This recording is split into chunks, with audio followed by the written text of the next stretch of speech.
So hello everyone, कैसे आप सब लोग। तो स्वागत है आपका इस प्यारे से यूट्यूब चैनल डॉक्टर्स फाइल पर। आज हम अपने बदला सीरीज का पहला चैप्टर वेक्टर की शुरुआत करेंगे। ये वन शॉट लेक्चर होगा। इसमें जितने भी इंपॉर्टेंट कॉन्सेप्ट है, मैं इन सारे कॉन्सेप्ट को एक नोट्स के थ्रू यहाँ पर मैं आपके लिए लेकर के आया हूँ। ज़्यादा से ज़्यादा चीज़ें आपको यहाँ पर ऑलरेडी की हुई मिलेंगी। आप इस नोट्स को लीजिए और आप जितने भी इंपॉर्टेंट कॉन्सेप्ट हैं उनको आप अपने नोट्स में कॉपी करिए, या इसी पीडीएफ को आप नोट्स बना सकते हैं। आप सीधा इसको रख सकते हैं। पीडीएफ जो है आपको टेलीग्राम के डिस्क्रिप्शन लिंक में मिल जाएगा। ठीक है, आप वहां से पीडीएफ को डाउनलोड कर सकते हैं। ठीक है, तो चलिए हम लोग शुरू करते हैं। यहाँ पर फिजिकल क्वांटिटीज के बारे में देखिए। फिजिकल क्वांटिटी क्या होती है। कहते हैं कि कुछ डिफाइन लॉ ऑफ फिजिक्स, जो फिजिक्स के लॉ को डिफाइन करता हो, उसको हम फिजिकल क्वांटिटीज कहते हैं। और फिजिकल क्वांटिटी यहाँ है जो है कि दो टाइप की यहाँ ली गई, स्केलर और वेक्टर। कहते हैं जिसके पास केवल मैग्नीट्यूड होता है, ओनली मैग्नीट्यूड, डायरेक्शन की रिक्वायरमेंट नहीं होती है, उसको हम लोग कहते हैं स्केलर। और ये सिंपल अलजेब्रा के लॉ को फॉलो करता है। सिंपल अलजेब्रा के लॉ को क्या करता है, फॉलो करता है। ठीक है, इसमें वेक्टर लॉ का रूल नहीं लगता है। Distance, mass, time, speed, density, volume, temperature, electric current. बात होती है यहाँ जहाँ इलेक्ट्रिक करंट की, तो इलेक्ट्रिक करंट को हम लोग कहते हैं इसके पास तो डायरेक्शन भी है, मैग्नीट्यूड भी है, फिर भी ये वेक्टर है। और स्केलर, इसके पास डायरेक्शन भी है, मैग्नीट्यूड भी है, फिर भी ये स्केलर है। तो क्यों स्केलर है? क्योंकि ये वेक्टर लॉ को नहीं फॉलो करता है। वेक्टर क्वांटिटीज किसको कहते हैं? कह रहा वेक्टर उसको कहते हैं इसको रिक्वायर होती है मैग्नीट्यूड के अंडर पर्टिकुलर डायरेक्शन। ठीक है, इसके पास एक स्पेशल डायरेक्शन होती है, स्पेसिफाइड डायरेक्शन। और ये पैरालेलोग्राम लॉ को क्या करता है, फॉलो करता है। तभी हम इसको कहेंगे वेक्टर। तो कह रहा देखिए, if a physical quantity has direction, मान लीजिए किसी फिजिकल क्वांटिटी के पास डायरेक्शन है, तो वो वेक्टर हो भी सकता है और नहीं भी हो सकता है। जैसे प्रेशर हो गया, इलेक्ट्रिक करंट हो गया, के पास डायरेक्शन है, फिर भी जो है डायरेक्शन, फिर भी ये जो है वो क्या है, क्या नाम है, ये स्केलर है। ठीक है, चलिए आगे देखिए। रिप्रेजेंटेशन ऑफ वेक्टर क्या है? रिप्रेजेंटेशन ऑफ वेक्टर, यहाँ पर देखिए वेक्टर को लिखते हैं हम लोग हैं ऐसा, एरो से दिखाते हैं। ठीक है, एरो जितनी बड़ी होगी उसका मैग्नीट्यूड उतना ज्यादा होगा, और उसका जो हेड होता है वो उसकी डायरेक्शन को रिप्रेजेंट करता है। ठीक है, देखिए यहाँ पर लिख के लाए हम लोग कि यहाँ पर ये टेल है और ये क्या है, हेड है। हेड डायरेक्शन बताता है, और लेंथ जितना ज्यादा होता है वो उसकी मैग्नीट्यूड को बताता है। ठीक है, अब वेक्टर लिखने का तरीका क्या है, आप किसी लेटर को लिखिए और ऊपर क्या लगा दीजिए, एरो। क्या लगा दीजिए, एरो लगा दीजिए। इस एरो से डायरेक्शन का लेना देना नहीं है। ऐसा मत करिए कि कभी इस डायरेक्शन को ऐसा लगा दीजिएगा, समझ रहे हो? ऐसा नहीं, डायरेक्शन हमेशा इस जो लिखने का तरीका है उसको हमेशा ऐसा करके लिखते हैं। हाँ, इसको आप बोल्ड लिख सकते हैं। एनसीईआरटी में ये है कि अगर आप एरो नहीं लगा सकते हो तो लगाते हो तो इसको बोर्ड लिखिए। ठीक है, वेक्टर अगर है तो उसको बोर्ड लिखिए। तो कौन बोर्ड लिखने जाएगा उसको बार बार? ठीक है, ज्यादा बेटर है कि आप सिंगल लेटर लिखो और उस पर क्या लगा दो, ऐसा एरो लगा दो। ठीक है, इसका हेड जो है वो किसको बताएगा, डायरेक्शन को बताएगा। हेड जो है, हेड किसको बताता है, हेड बताता है डायरेक्शन को, हेड डायरेक्शन को बताता है। और जो इसका लेंथ है वो किसको बताता है, मैग्नीट्यूड को बताता है। ठीक है, कह रहा है कि if a vector is displaced parallel to itself does not change. ऐसा कोई मान लो, ऐसा वेक्टर है, ऐसा ये कोई वेक्टर है ए। ठीक, समझ में आ रहा है ना, ये कोई वेक्टर है। अब इस वेक्टर को मैं जितना बड़ा है इतना बड़ा ही वेक्टर पैरेलली यहाँ पर बना दिया। तो इस वेक्टर को अगर मैं यहाँ कर दिया तो कोई चेंज यहाँ पर नहीं है। पैरेलली डिस्प्लेस करने का मतलब उसी डायरेक्शन में डिस्प्लेस कर दो। ठीक है, उसके नीचे ऊपर डिस्प्लेस कर दो, उतने ही मैग्नीट्यूड का, तो कोई फर्क नहीं पड़ता। जैसे ये देखिए, कोई वेक्टर मान लीजिए यहाँ पर ए था, जितना बड़ा ए था उतने बड़ा देखिए बी है, ये इसकी पैरेलल है। इस ए को मैं आगे खिसका दिया यहाँ, अब उसको नाम सी दे दिया। तो यहाँ ए बी सी तीनों आपस में क्या है, बराबर है। ए बी सी तीनों आपस में क्या है, बराबर। ठीक है, चलिए आगे देखते हैं हम लोग क्या है। आगे देखिए, आगे है कि angle between the vector, vector के बीच में एंगल हम लोग कैसे देखते हैं। ठीक है, तो angle between vector when they are place tail to tail. देखिए दो चीजें, या तो हेड टू हेड हो या तो टेल टू टेल हो। ठीक है। जैसे मैं आपके लिए यहाँ पर कुछ क्वेश्चंस लेके आया हूँ, ध्यान से देखिएगा कि किसके बीच में कितना एंगल है। ये देखिए, ये दो वेक्टर्स हैं, ठीक है, जिसमें ये इनके बीच में देखिए यहाँ पर दिखाया तो है 43 डिग्री, लेकिन इनका ये टेल टू टेल नहीं है, हेड टू हेड है। तो अच्छा देखिए, अगर ये हेड टू हेड इनका 43 डिग्री है, तो अगर हम इनका टेल टू टेल देखना चाहें, ठीक है, तो टेल से कितना हो जाएगा इनका, ध्यान से देखिए। हेड टू हेड अगर 43 डिग्री है, ये ऐसा हेड टू हेड 43 डिग्री पर अगर ये है, ठीक है, तो हम इसको अगर पैरेलली शिफ्ट कर दे, इस वेक्टर को पैरेलली शिफ्ट कर दे, किसी एक को पैरेलली शिफ्ट कर दे, तो कोई फर्क पड़ेगा नहीं। तो अगर मान लीजिए ये वेक्टर ऐसा, ठीक, ये वेक्टर क्या है, ऐसा है, और ये वाला वेक्टर जो है ऐसा है, इधर ये देखिए, ये वाला वेक्टर इस डायरेक्शन में है, तो अभी ये एंगल कितना बन रहा है, 43। और इसी को मैं अगर उठा करके ऐसा पैरेलली इसी डायरेक्शन में यहाँ सेट कर दूँ यहाँ पर, तब भी ये एंगल कितना होगा, 43 ही होगा। कितना एंगल होगा, 43 होगा, ठीक है। तो यहाँ पर एंगल जो है इनके बीच में 43 ही है, ठीक है। और ये एंगल देखिए यहाँ पर, तो दो वेक्टर इनका टेल से टेल है, ये भी एंगल कितना होगा, 30, जो दिया है वही होगा, 30 डिग्री, ठीक है।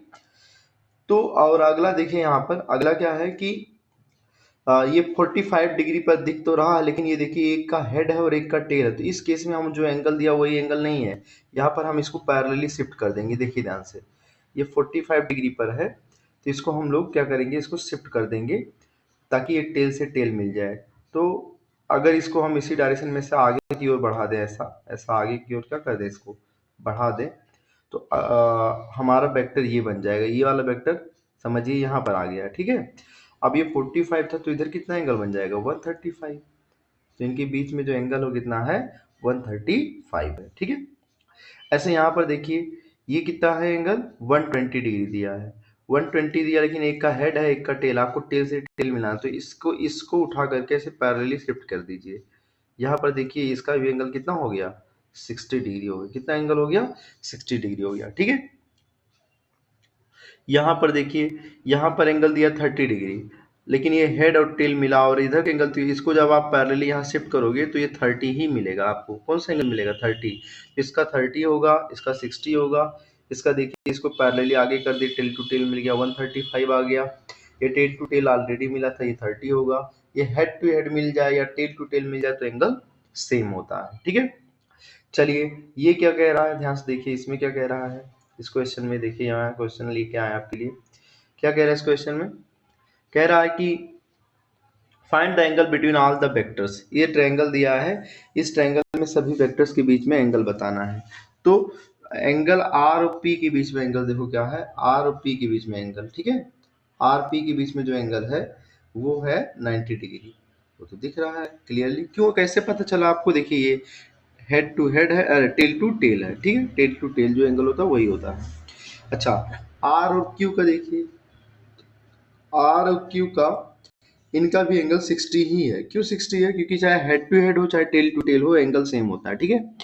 हाँ, बस एक का हेड एक का टेल रहता है, तो आप वहां शिफ्ट करके चेक करोगे। जैसे क्यू और पी का देखें, तो क्यू का डायरेक्शन तो इधर है, ये क्यू का डायरेक्शन इधर है, ये है क्यू का डायरेक्शन, और पी का डायरेक्शन ये है। और यहाँ देखिए पी का हेड है और ये क्यू का टेल है, तो आप इसको ऐसे पैरेलली ऐसे शिफ्ट कर दीजिए ऐसा, ठीक। तो अगर ये 30 है तो इधर वाला एंगल जो है ये एंगल माना जाएगा इसका, ठीक है। कितना हो जाएगा ये 30 एंगल, ये एंगल हो जाएगा, अगर ये 30 हो गया तो ये एंगल हो जाएगा 150 डिग्री। कितना हो जाएगा, 150 डिग्री, क्योंकि वो एक लाइन का टोटल एंगल होता है 180, तो ये एंगल कितना हो जाएगा, 150। तो अगर हम यहाँ बोले P और Q के बीच में, तो P Q के बीच में जो एंगल है वो कितना है, 130। कितना है, 130, ठीक है। पी क्यू के बीच में जो एंगल है वो कितना है, 130, ठीक। थोड़ा लिखने में प्रॉब्लम हो रही है, बट आप समझिएगा ध्यान से, कॉन्सेप्ट बहुत अच्छे अच्छे कॉन्सेप्ट मैं लेके आया हूँ आपके लिए, ठीक है। टाइप्स ऑफ वेक्टर के बारे में अगर बात करें कि टाइप्स ऑफ वेक्टर क्या है, तो टाइप्स ऑफ वेक्टर देखिए, parallel vector, equal vector, anti parallel vector, को इनिशियल वेक्टर, को लीनियर वेक्टर, को प्लेनर वेक्टर, ठीक है। देखिए बहुत सारे वेक्टर्स लेके आए। तो पैरेलल वेक्टर क्या होते हैं, जैसे मान लीजिए एक वेक्टर ये सेम डायरेक्शन होना चाहिए, एक वेक्टर ये है दूसरा वेक्टर ये दोनों आपस में क्या हो गए, पैरेलल, ठीक है। पैरेलल का मतलब बराबर होना जरूरी नहीं है, छोटा बड़ा भी हो सकता है, बट डायरेक्शन पैरेलल होना चाहिए। ये पैरेलल है, ये और ये पैरेलल है, ये दोनों कैसे हैं? पैरेलल। इक्वल वेक्टर किसको कहते हैं? इक्वल में डायरेक्शन भी सेम हो, डायरेक्शन भी क्या होना चाहिए? इक्वल में डायरेक्शन भी सेम होना चाहिए और मैग्नीट्यूड भी सेम होना चाहिए। क्या सेम होना चाहिए? मैग्नीट्यूड भी क्या होना चाहिए? सेम होना चाहिए। ठीक है, मतलब ऐसा टाइप का हो, ऐसा टाइप का। ठीक है, दोनों इक्वल साइज के हों और सेम डायरेक्शन में हो, तो इनको बोलते हैं इक्वल वेक्टर। एंटी पैरेलल का मतलब एक का डायरेक्शन इधर तो एक का डायरेक्शन इधर हो जाए। छोटा बड़ा से नहीं मतलब, बस डायरेक्शन अपोजिट हो जाए, एक इधर हो जाए तो एक इधर हो जाए, तो ये कैसा हो जाएगा? एंटी पैरेलल हो जाएगा। कैसा हो जाएगा? Anti parallel. ठीक। को इनिशियल का मतलब होता है कि जब सभी एक ही पॉइंट से स्टार्ट करें। जैसे को इनिशियल वेक्टर का मतलब है ये वेक्टर यहाँ से चला, ये भी यहाँ से चला, ये भी यहाँ से चला, तो इनको हम बोलते हैं को इनिशियल वेक्टर। कोलिनियर का मतलब एक लाइन में, जैसे ये वाला वेक्टर, ये वाला वेक्टर, ये सब एक लाइन में आ रहे हैं, तो इनको हम बोलते हैं कोलिनियर वेक्टर। क्या बोलते हैं? Collinear vector. कोप्लेनर का मतलब एक ही प्लेन में, जैसे ये यहाँ बोर्ड की प्लेन पर है सब, है ना? ऐसा नहीं है कि कोई 3D में से ऊपर की ओर आउटवर्ड हो। ठीक है, सब एक प्लेन में होते हैं। तो वेक्टर जो होते हैं वो अगर प्लेन में है तो उनको हम बोलते हैं कोप्लेनर। और कह रहा है अगर दो ही वेक्टर है तो वो हमेशा एक प्लेन में माने जाते हैं। Two vectors are always coplanar. दो वेक्टर हमेशा कैसे होते हैं? कोप्लेनर होते हैं। कैसे होते हैं? कोप्लेनर। ठीक है। कॉनकरेंट वेक्टर क्या होते हैं? कि वो जब सब एक ही पॉइंट की ओर से आते हुए दिख रहे हो, कॉनकरेंट वेक्टर बोलते हैं। कौन सा वेक्टर बोलते हैं? कॉनकरेंट वेक्टर। जब एक ही पॉइंट से आते हुए दिख रहे हो, एक ही पॉइंट पे लग रहे हो, तो उनको हम लोग क्या बोलते हैं? कॉनकरेंट वेक्टर बोलते हैं। नल या जीरो वेक्टर में क्या होता है? नल या जीरो वेक्टर का मैग्नीट्यूड क्या होता है? जीरो होता है। नल या जीरो वेक्टर का मैग्नीट्यूड क्या होता है? जीरो होता है। ठीक है, तो इस तरह से ध्यान से देखिए, पैरेलल वेक्टर का डायरेक्शन सेम होना चाहिए, इक्वल वेक्टर में डायरेक्शन और मैग्नीट्यूड दोनों सेम होना चाहिए। एंटी पैरेलल में अगर एक का डायरेक्शन ईस्ट है तो दूसरे का वेस्ट होना चाहिए। कोलिनियर वेक्टर में क्या होना चाहिए? सभी वेक्टर्स एक लाइन में होने चाहिए। कोप्लेनर वेक्टर में क्या है? कोप्लेनर वेक्टर जो है सब वेक्टर एक प्लेन में होने चाहिए। और कॉनकरेंट वेक्टर का मतलब होता है कि वेक्टर की शुरुआत एक ही पॉइंट से हो। ठीक है, मतलब कि सब एक ही पॉइंट पे लग रहे हों। ठीक है। नल या जीरो वेक्टर में मैग्नीट्यूड क्या होता है? जीरो। अब बात करते हैं यहाँ पर सबसे इंपॉर्टेंट यूनिट वेक्टर की। यूनिट वेक्टर नाम से ही क्लियर है कि ऐसा वेक्टर जिसका मैग्नीट्यूड 1 हो, ऐसा वेक्टर जिसका मैग्नीट्यूड कितना हो? 1 यूनिट हो, उसको हम लोग कहते हैं यूनिट वेक्टर। और ये डायरेक्शन बताने के लिए यूज किया जाता है। जैसे मान लीजिए कोई वेक्टर ए है, कोई वेक्टर क्या है? ए। तो यूनिट वेक्टर लिखने का तरीका है, हम उसको एक कैप लिखेंगे। क्या लिखेंगे? एक कैप, ऐसे ऊपर कैप बना देते हैं। और एक कैप का मतलब होता है उस वेक्टर को लिख दीजिए ऊपर और नीचे वेक्टर का मॉड लिख दीजिए। मॉड मतलब उसकी केवल वैल्यू। वैल्यू लिखने का तरीका कि तीर हटा दीजिए। देखो मॉड, मॉड लिखने का क्या तरीका? मॉड का मतलब मैग्नीट्यूड। तो मॉड कैसे लिखते हैं? मॉड लिखते हैं या तो वेक्टर का तीर हटा दीजिए, ऐसा लिख दीजिए, या वेक्टर लिख करके इसके ऐसे ऐसे कर दीजिए, तो ये हो जाता है मॉड। ठीक है। तो यूनिट वेक्टर निकालने का तरीका क्या है? यूनिट वेक्टर लिखने का तरीका ये है कि जिस वेक्टर का यूनिट वेक्टर लिखना है उसका कैप लिखिए और इक्वल करिए उस वेक्टर में उसके मैग्नीट्यूड को डिवाइड कर दीजिए। ठीक है, मैग्नीट्यूड को क्या कर दीजिए? डिवाइड कर दीजिए। अभी हम आगे सीखेंगे मैग्नीट्यूड कैसे निकालते हैं, ध्यान से देखिएगा। एक्सियल वेक्टर क्या होता है? एक्सियल वेक्टर कहते हैं कि इन ऐसा वेक्टर जिसकी डायरेक्शन किसी एक्सिस के अलोंग हो, तो उसको हम लोग बोलते हैं एक्सियल वेक्टर। जैसे इनमें आता है एंगुलर डिस्प्लेसमेंट, इनफाइनेटेसिमली इन इसका इनफाइट ध्यान सुनना, इनफाइनेटेसिमल होना चाहिए, मतलब कि बहुत छोटा एंगल आ गया तब वो क्या माना जाता है? वेक्टर माना जाता है। ये पूरा एक ही वर्ड है, infinitesimal angular displacement, angular velocity, angular momentum, angular acceleration, torque, ये सब कैसे वेक्टर होते हैं? Axial vector. इनका डायरेक्शन एक एक्सिस के अलोंग होता है। ठीक है, और इनको हम राइट हैंड थंब रूल से इनका डायरेक्शन बताते हैं। Right hand thumb rule. ठीक है, राइट हैंड थंब रूल क्या है कि जैसे दो वेक्टर है, मान लीजिए एक वेक्टर ए है और एक वेक्टर बी है। ठीक है, एक वेक्टर ए है और एक वेक्टर बी है। और इनका क्रॉस करना, तो आप ए से बी जा रहे हो, तो ए से बी जब जाओगे तो फिंगर्स को कर्ल करो ए से बी, तो ए से बी करोगे तो थंब जो होगा कहाँ डाउनवर्ड होगा, नीचे की ओर। थंब कहाँ डाउनवर्ड होगा, नीचे की ओर होगा, ठीक है। और अगर बी से ए जा रहे हो तो इसका थंब कहाँ डाउनवर्ड होगा, ऊपर की ओर। Addition of vectors graphical method, vector को जोड़ने का ग्राफिकल मेथड क्या है। जैसे मान लीजिए एक वेक्टर है ऐसा ए और एक वेक्टर ऐसा है बी, इनको जोड़ने का तरीका क्या है, ध्यान से देखिएगा। एक ऐसा छोटा वेक्टर ले ले, ये है क्या, वेक्टर बी। इनको जोड़ने का क्या तरीका होगा, ध्यान से देखिए। क्या करेंगे हम, वेक्टर ए को एज इट इज ऐसा रखेंगे, ऐसे पैरेलली, जितना बड़ा है उसी डायरेक्शन में ऐसा। और वेक्टर बी को उठा करके इसके हेड पे ला करके रख देंगे ऐसा, ए ऐसा, जितना बड़ा है जिस डायरेक्शन में वैसा, ठीक। अब क्या करेंगे, अब हम करेंगे पहले वाले का टेल और लास्ट वाले का हेड ले जा करके क्या कर देंगे, मिला देंगे। तो ये जो आपका आया ये कहलाता है रिजल्टेंट। ये वेक्टर ए था और ये वेक्टर क्या था, बी था। तो आर जो है यहाँ पर रिजल्टेंट वो आएगा ए प्लस बी, ऐसा लिखा जाएगा, वेक्टर ए प्लस वेक्टर, ठीक है। समझ पा रहे हो ना। अगर ये ट्रायंगल वेक्टर एडिशन ट्रायंगल से ऐसा हम लोग करते हैं। ऐसा फिर से एक बार देखिए, जैसे मान लीजिए कोई वेक्टर है ए और एक वेक्टर है बी, ऐसा है, ठीक है। और आपको ए बी से क्या करना है, ऐड करना है, ए बी से क्या करना है, ऐड करना है। तो ध्यान से देखिए कैसे ऐड करेंगे। ए को हम ऐसा लिख देंगे, ऐसा, ठीक है। और बी को इसके हेड पे ला करके रख देंगे ऐसा। और पहले का हेड लास्ट के टेल से क्या कर देंगे, ला करके मिला देंगे। पहले का हेड लास्ट के टेल से ला करके क्या कर देंगे, मिला देंगे। तो ये इसका क्या बन जाएगा, रिजल्टेंट बन जाएगा, ठीक है। आ रहा समझ में। तो ये तरीका होता है vector triangle law of addition. अब मान लीजिए कि तीन वेक्टर अगर मान लो होते, कितने वेक्टर होते अगर, तीन वेक्टर अगर मान लो होते, ठीक है। अगर मान लो तीन वेक्टर होते तब हम लोग कैसा करते, तीन वेक्टर अगर मान लो है तो तीन वेक्टर की तरीका क्या है, ध्यान से देखिएगा। अगर तीन वेक्टर हैं तो उनकी क्या तरीके होंगे, ध्यान से देखिए। ये मान लीजिए एक वेक्टर ऐसा है, एक वेक्टर ऐसा है और एक वेक्टर ऐसा है। इसका नाम है वेक्टर ए, ये है वेक्टर बी और ये है वेक्टर सी, ठीक। तो हम क्या करेंगे, वेक्टर ए को लिखें, वेक्टर बी को लिखा, ए हो गया,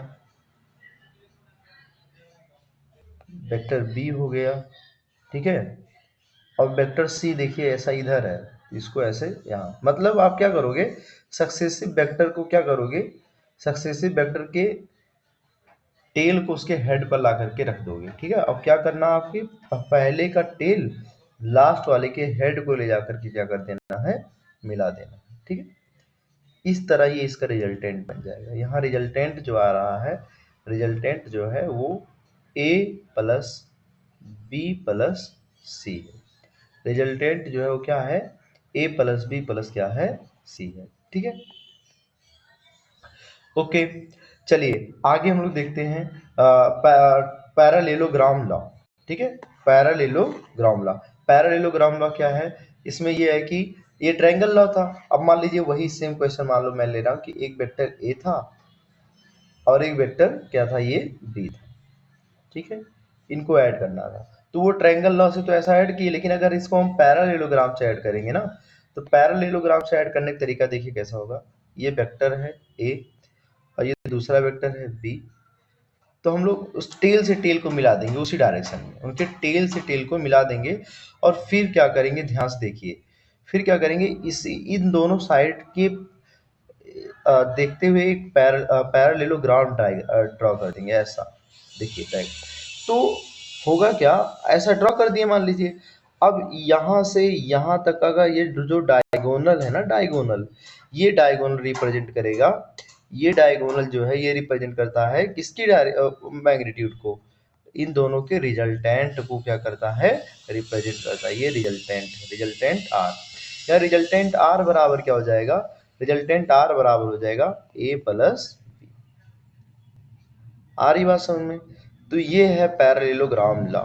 पैरेललोग्राम लॉ में क्या करते हैं कि जो दो वेक्टर हैं दोनों को टेल से टेल मिला देते हैं जिस डायरेक्शन में है, और उसका टेल से टेल मिलाने के बाद हम लोग क्या करते हैं, टेल से टेल मिलाने के बाद हम लोग उनका क्या करते हैं कि डायगोनल जो उनके बीच से होके जाता है वो उनका क्या हो जाता है, रिजल्टेंट हो जाता है। ठीक है, इसी पैरेललोग्राम का लॉ यूज किया, पैरेललोग्राम लॉ को यूज किया हम लोग मैथमेटिकल एक्सप्रेशन ड्रॉ करने के लिए। ठीक है, जैसे देखिए एक वेक्टर, मान लीजिए कोई वेक्टर था ए, यहाँ मैं ऑलरेडी ड्रॉ करके लाया हूं, आपको ध्यान से देखिएगा। ये कोई ऑलरेडी वेक्टर था वेक्टर ए, और ये कोई वेक्टर था वेक्टर बी। इन वेक्टर के बीच में एंगल कितना था, थीटा। ठीक है, वेक्टर्स के बीच में एंगल कितना था, थीटा था। तो अब हम क्या करेंगे, एक ऐसा पैरेललोग्राम क्या करेंगे, ड्रॉ करेंगे, और इनके ये डायगोनल, ये जो आएगा ये डायगोनल ही क्या कहलाएगा, इसका रिजल्टेंट कहलाएगा। क्या कहलाएगा, इसका रिजल्टेंट। ठीक है, तो ये रिजल्टेंट का एंगल जो है वेक्टर ए से जो होता है उसको हम लोग बोलते हैं अल्फा। ठीक है, इतना एंगल जो है वो क्या है, अल्फा। रिजल्टेंट का एंगल ए के साथ वो क्या है, अल्फा। अल्फा क्या है, रिजल्टेंट और ए के बीच का एंगल, रिजल्टेंट और ए के बीच में एंगल है। और बीटा क्या है, बीटा है रिजल्टेंट और वेक्टर बी के बीच का एंगल है। ठीक है, तो यहाँ जो रिजल्टेंट का फार्मूला बन के आता है, आर की क्या वैल्यू होगी, तो आर की वैल्यू होती है अंडर रूट ए स्क्वायर, मतलब ए के मैग्नीट्यूड का square, B square plus 2ab cos theta. कॉस थीटा क्या है, angle between A and B, A और बी के बीच का जो एंगल है उसको हम लोग बोलते हैं थीटा, बोलते हैं थीटा। ठीक है, तो यहाँ पर आर का फार्मूला बन जाता है under root A square plus B square plus 2ab cos theta. ठीक है, और अगर आपको निकालना है कि अल्फा मुझे बताइए, तो अल्फा का फार्मूला आप ध्यान रखिएगा, ये फार्मूला कहीं कहीं बहुत यूजफुल होता है, B sine theta A plus B cos theta, B sine theta A plus B cos theta. ठीक है, B sine theta A plus B cos theta. और अगर आपको बीटा चाहिए तो बस एक काम करिए, जहां ए है वहां बी करिए, जहां बी है वहां ए करिए, आपका आंसर आ जाएगा।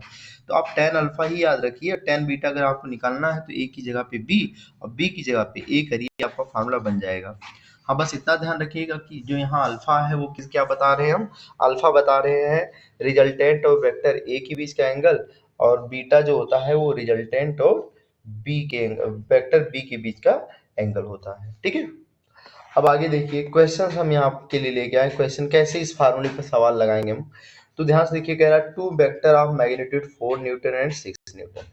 दो वेक्टर उनका मैग्नीट्यूड 4 न्यूटन है, कितना है, 6 न्यूटन है, और एक दूसरे से कितने एंगल पर है, 60। देखिए मैग्नीट्यूड मान लीजिए ए है तो ए की वैल्यू दे दिया, बी है तो बी की वैल्यू दे दिया।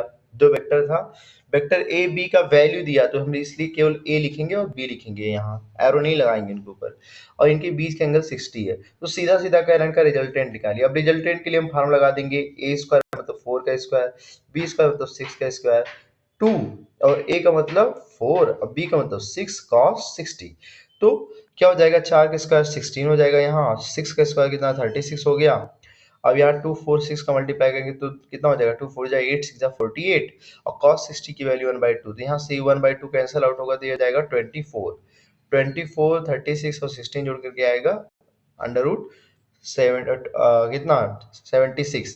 अंडर रूट 76 को बोल सकते हो 4 इंटू 19, और 4 इंटू 19 4 का तो आ जाएगा 2, और अंतर क्या बचेगा 19। तो यहाँ पर देखिए रिजल्टेंट का फार्मूला हम लोग क्या लगाए हैं, under root A square plus B square plus 2ab cos theta, जिसमें ए की वैल्यू बी की वैल्यू और एंगल दिया था, हम उसको इजिली निकाल पाए हैं।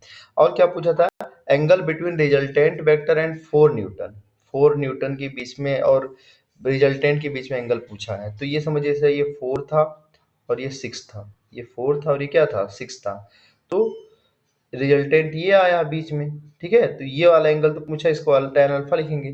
तो टेन अल्फा का क्या फार्मूला था, बी साइन थीटा ए साइन थीटा, और फिर क्या था ए plus B cos theta, A sign theta A plus B cos theta. ठीक है, ऐसे इसका अगर आप करेंगे तो इसका भी आ जाएगा। ध्यान से देखिए, देखिए यहाँ पर टेन अल्फा का क्या फार्मूला था, B sine theta A plus B cos theta, B sine theta A plus B cos theta, B sine theta, देखिए बी की वैल्यू 6 है, साइन थीटा साइन 60 वैल्यू है, और ए की वैल्यू 4 है, यहाँ पर फिर रख दिया।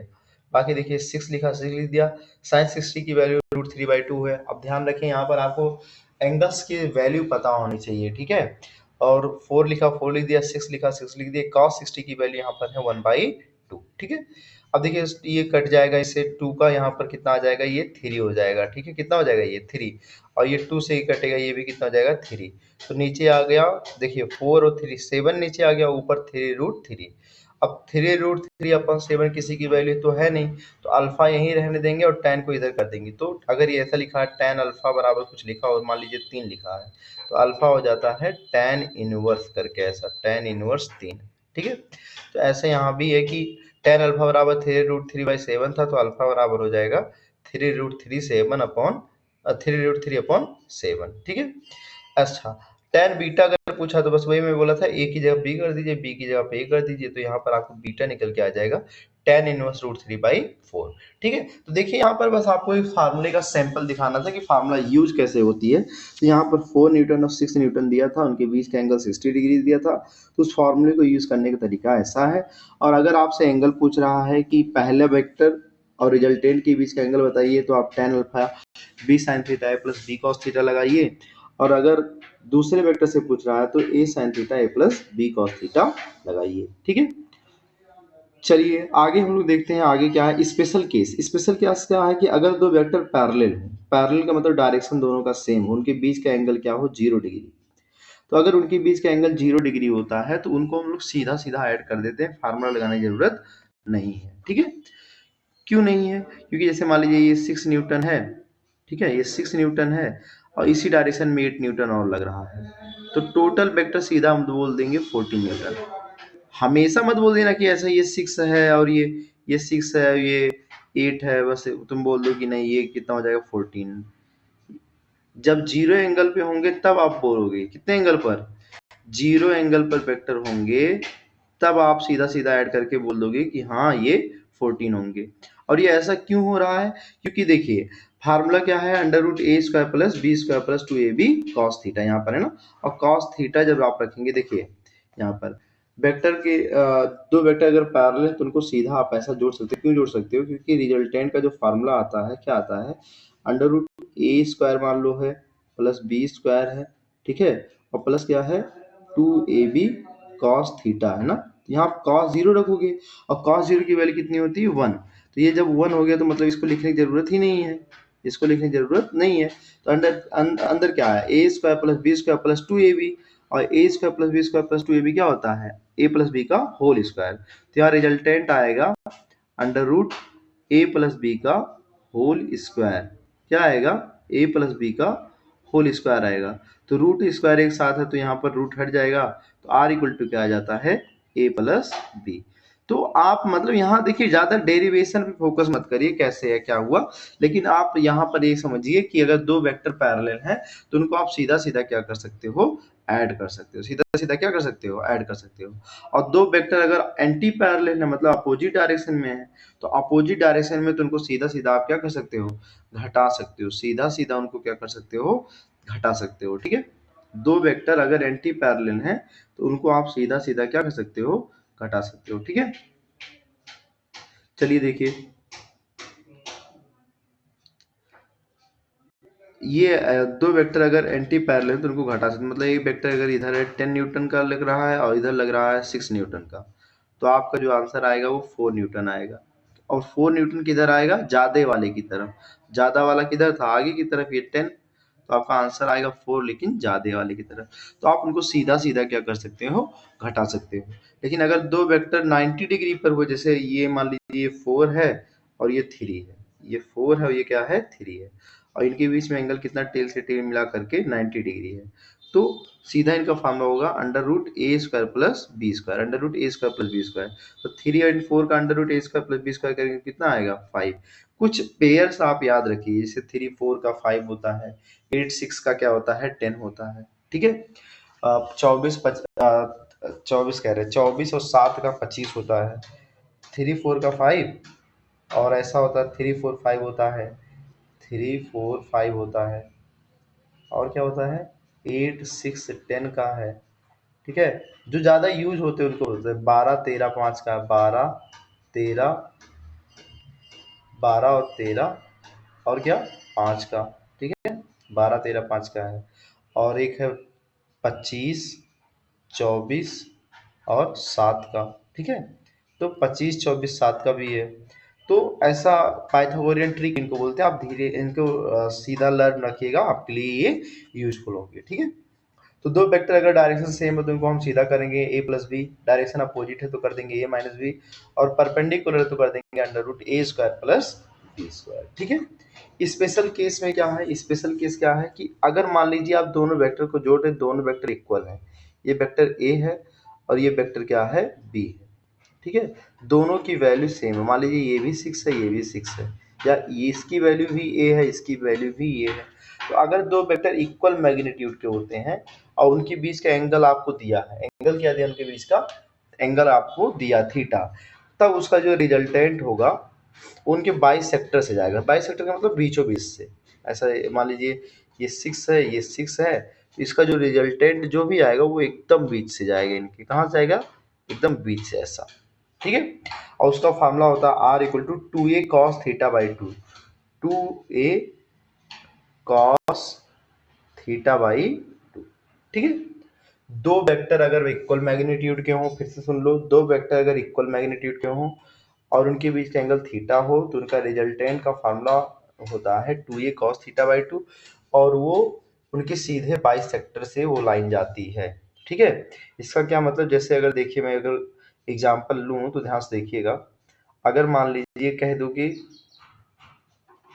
दो वेक्टर अगर है 60 डिग्री पर सेम मैग्नीट्यूड के, मान लो ये 10 न्यूटन है, ये भी 10 न्यूटन है, ठीक है, और ये कितने एंगल पे है, 60 डिग्री पर, तो इसका आंसर कितना आएगा, इसका आंसर आएगा 2a, देखिए a का मतलब 10 रख दीजिए जो वैल्यू दिया है, और cos थीटा बाई 2, तो थीटा का आधा लेना है तो थीटा 60 है, और 60 का आधा करोगे तो 30 हो जाएगा, और cos 30 की वैल्यू होती है √3/2, कितनी होती है, √3/2, तो 2 से 2 कैंसिल हो जाएगा, आंसर आ जाएगा 10√3, क्या हो जाएगा, 10√3।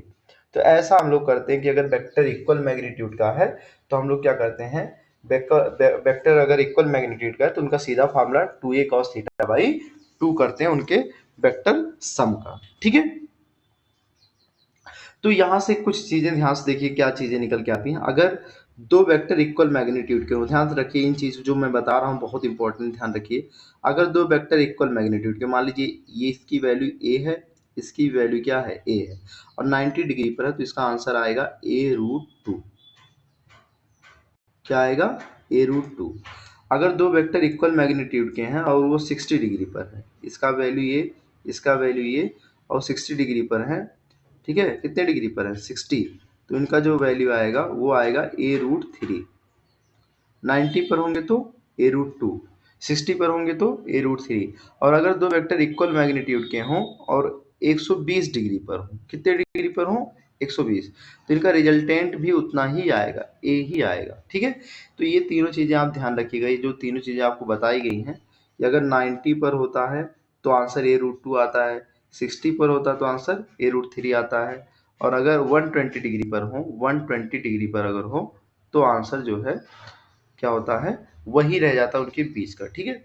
फिर आगे कह रहा है कि मोर देन 2 वेक्टर, तो हम बात कर सकें कि अगर एक से ज्यादा वेक्टर होती है तो हम लोग क्या करते हैं, उन वेक्टर पे, एक पहले वेक्टर के हेड को दूसरे वेक्टर पे, देखिए जैसे यहाँ vector a b c d 4 vector दिए हैं तो वेक्टर a लिख दिया, फिर वेक्टर b जैसा है उसको उठा करके उसके हेड पे रख देंगे, देखिए यहाँ पर रख दिया, फिर c का डायरेक्शन इधर है तो इसको उठा करके इसके हेड पे रख दिया इधर, और d का डायरेक्शन इधर है तो इसको उठा करके इस पे रख दिया। अब पहले का टेल और लास्ट का क्या कर देंगे, हेड को मिला देंगे, ऐसा मर्ज कर देंगे, तो यहाँ पर रिजल्टेंट जो आएगा वो क्या आएगा, आर आएगा, ठीक है।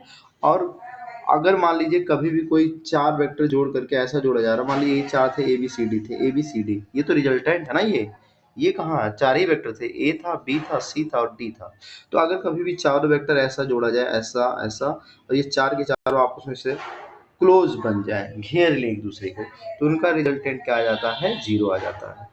जैसे मान लीजिए वेक्टर ए है, ऐसा भी हो सकता है वेक्टर ए है, ये वेक्टर बी है, ठीक है, और एक वेक्टर सी है, तो ऐसा अगर मान लीजिए वो लोग क्या बन रहे हैं, एक सर्कल टाइप का बन रहा है, तो उनका रिजल्टेंट क्या आ जाता है, जीरो आ जाता है, रिजल्टेंट क्या आ जाता है उनका, जीरो आ जाता है।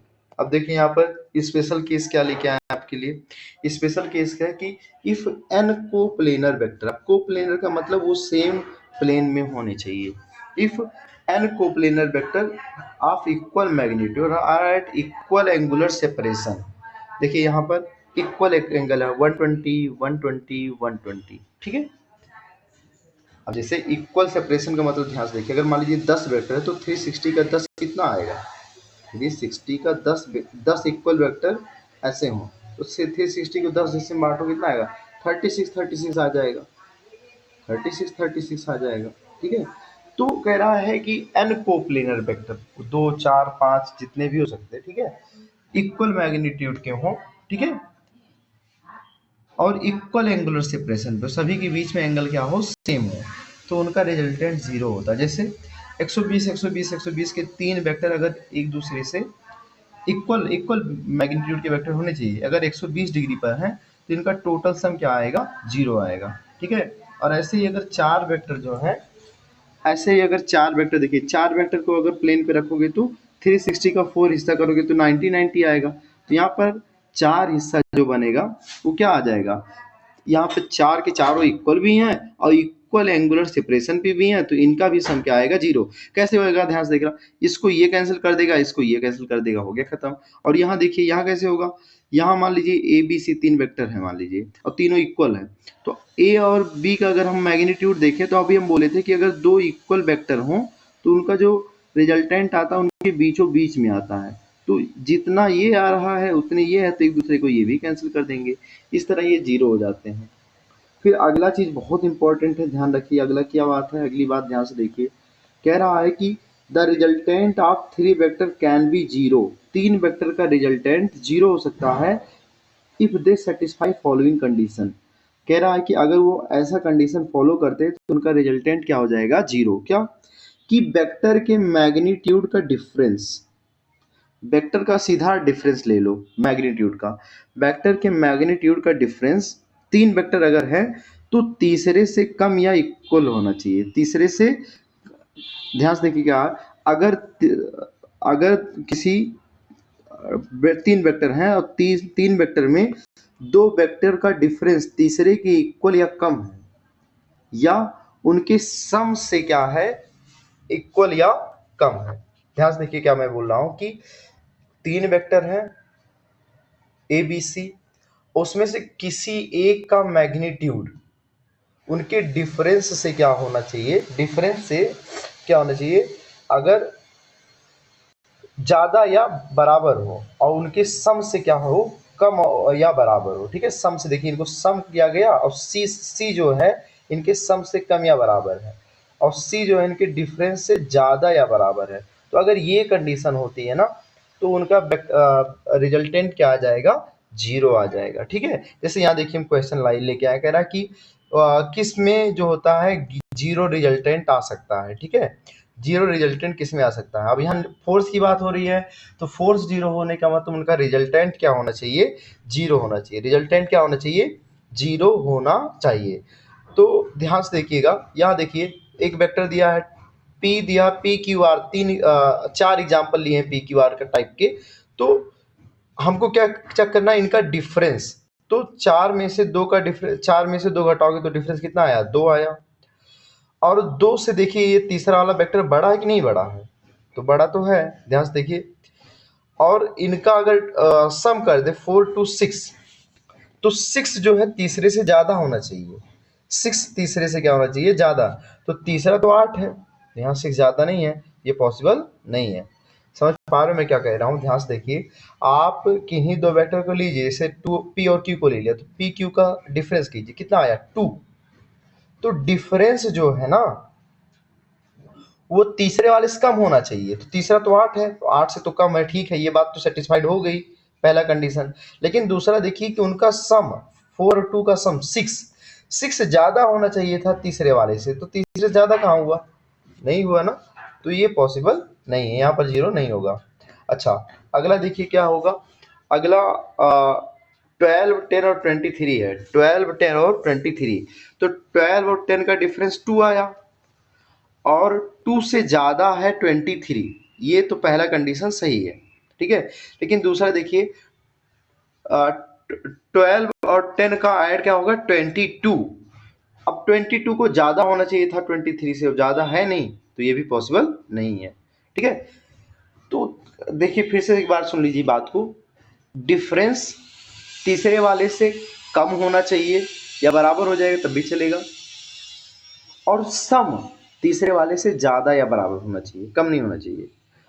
ऐसा ही यहाँ पर ये 1 2 3 का भी होगा। तो 1 2 का देखिए डिफरेंस तो 1 है, और 1 जो है 3 से कम है, तो पहला कंडीशन तो सेटिस्फाइड है, पहला वाला।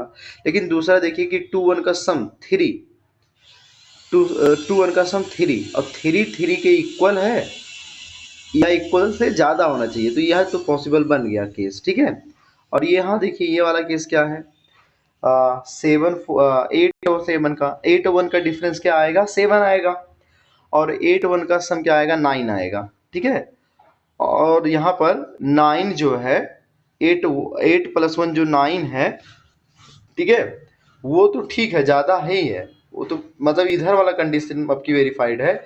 डिफरेंस जो है वो ज्यादा आ रहा है 7, 8 1 का डिफरेंस 7 है, जबकि डिफरेंस क्या होना चाहिए था तीसरे वाले से ज्यादा।